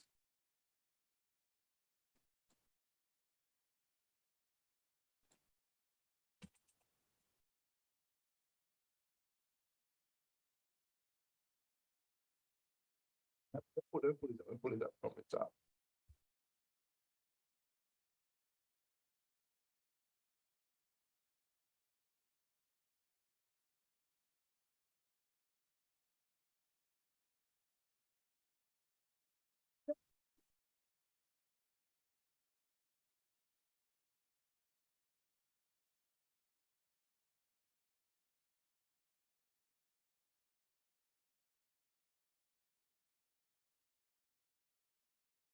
So lovely, and I'm in love with you. They don't mind, I'm on the streets there. I don't know what you want to do. You can be that stupidity.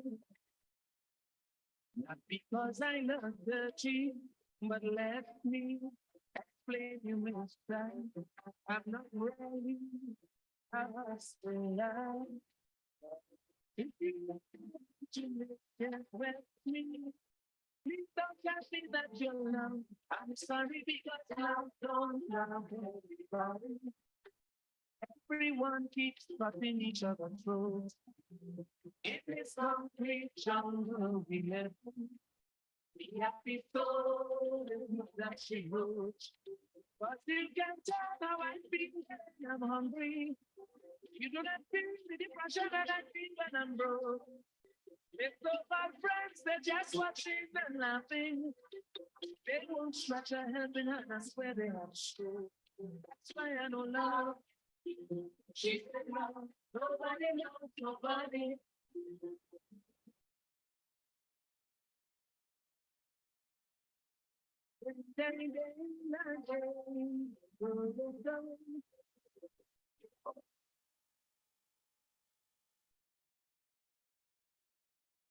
Yeah, this one called Nobody Love Nobody. Check it out. But this is where I come into the end of the show time for to hit the road and get out of here. So this is Gem FM. I'm your host, the Sheriff, yours truly, John Kelly's, hailing from St. Patrick's, St. Andrews. Yes, and St. Patrick's, St. Andrews, St. Patrick's, and St. Andrews. I represent both. All right. So, and somebody just said to me, Mike, for Concord, Granroy, all of that. That's where all of my roots have sprung out to. All right. All over the place. You could find the Callis and Reggie's family, the Charles, Harry, Richardson. We all that. Yes, we all that. So I'm part of all of this. But I'm going to Brushgrove. We have a whole lot of people out there too as well. So again, a pleasant good afternoon to you, Greater Carriacou and Petty-Madigan. And those of you in the diaspora, God bless you and make your blessing. Join us next Saturday right here on Gem FM every morning. You could listen to the gospel right here from 8 over 7 Canada time, 8 Greater time, from 8 until 7 until 10, 9 o'clock, and 7 until 10 o'clock, 8 until 10. Be part of the movement. And then Tuesday night, I'm back here, talk about intimacy in marriage with myself and Minister Joan Walker and Veronica Ovin, among others. But this is who we are, that's what we do. And then you have Monday, Wednesdays, and Fridays, community daytime with Pastor Daphne Gabriel. And soon, more of this, we'll be having more of this and lots more programming coming up for the New Year. So this is my closing song, Island Call, Freedom Riders.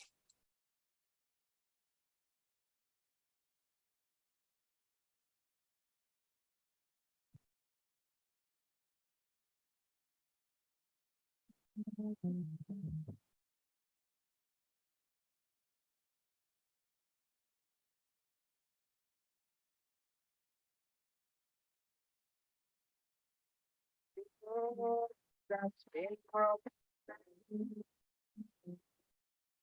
going places I don't know.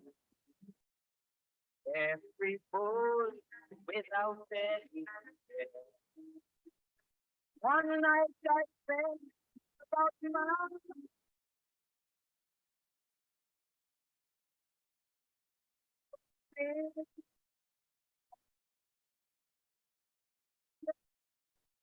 to come to my eyes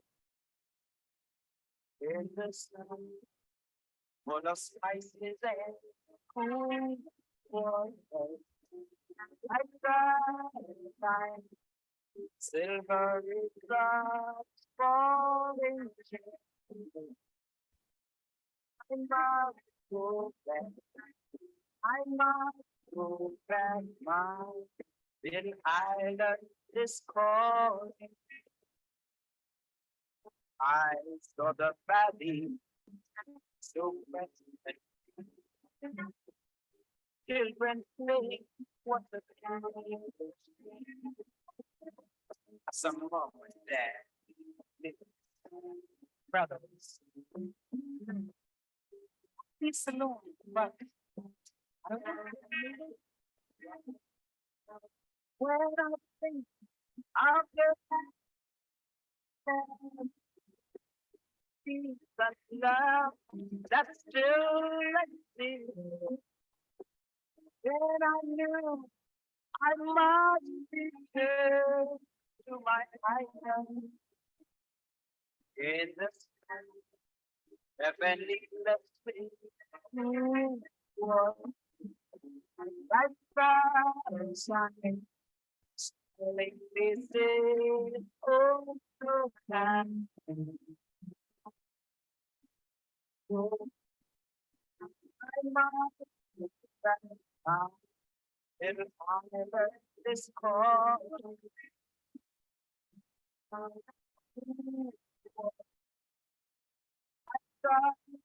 Shining, silver sun falling jet. I must go.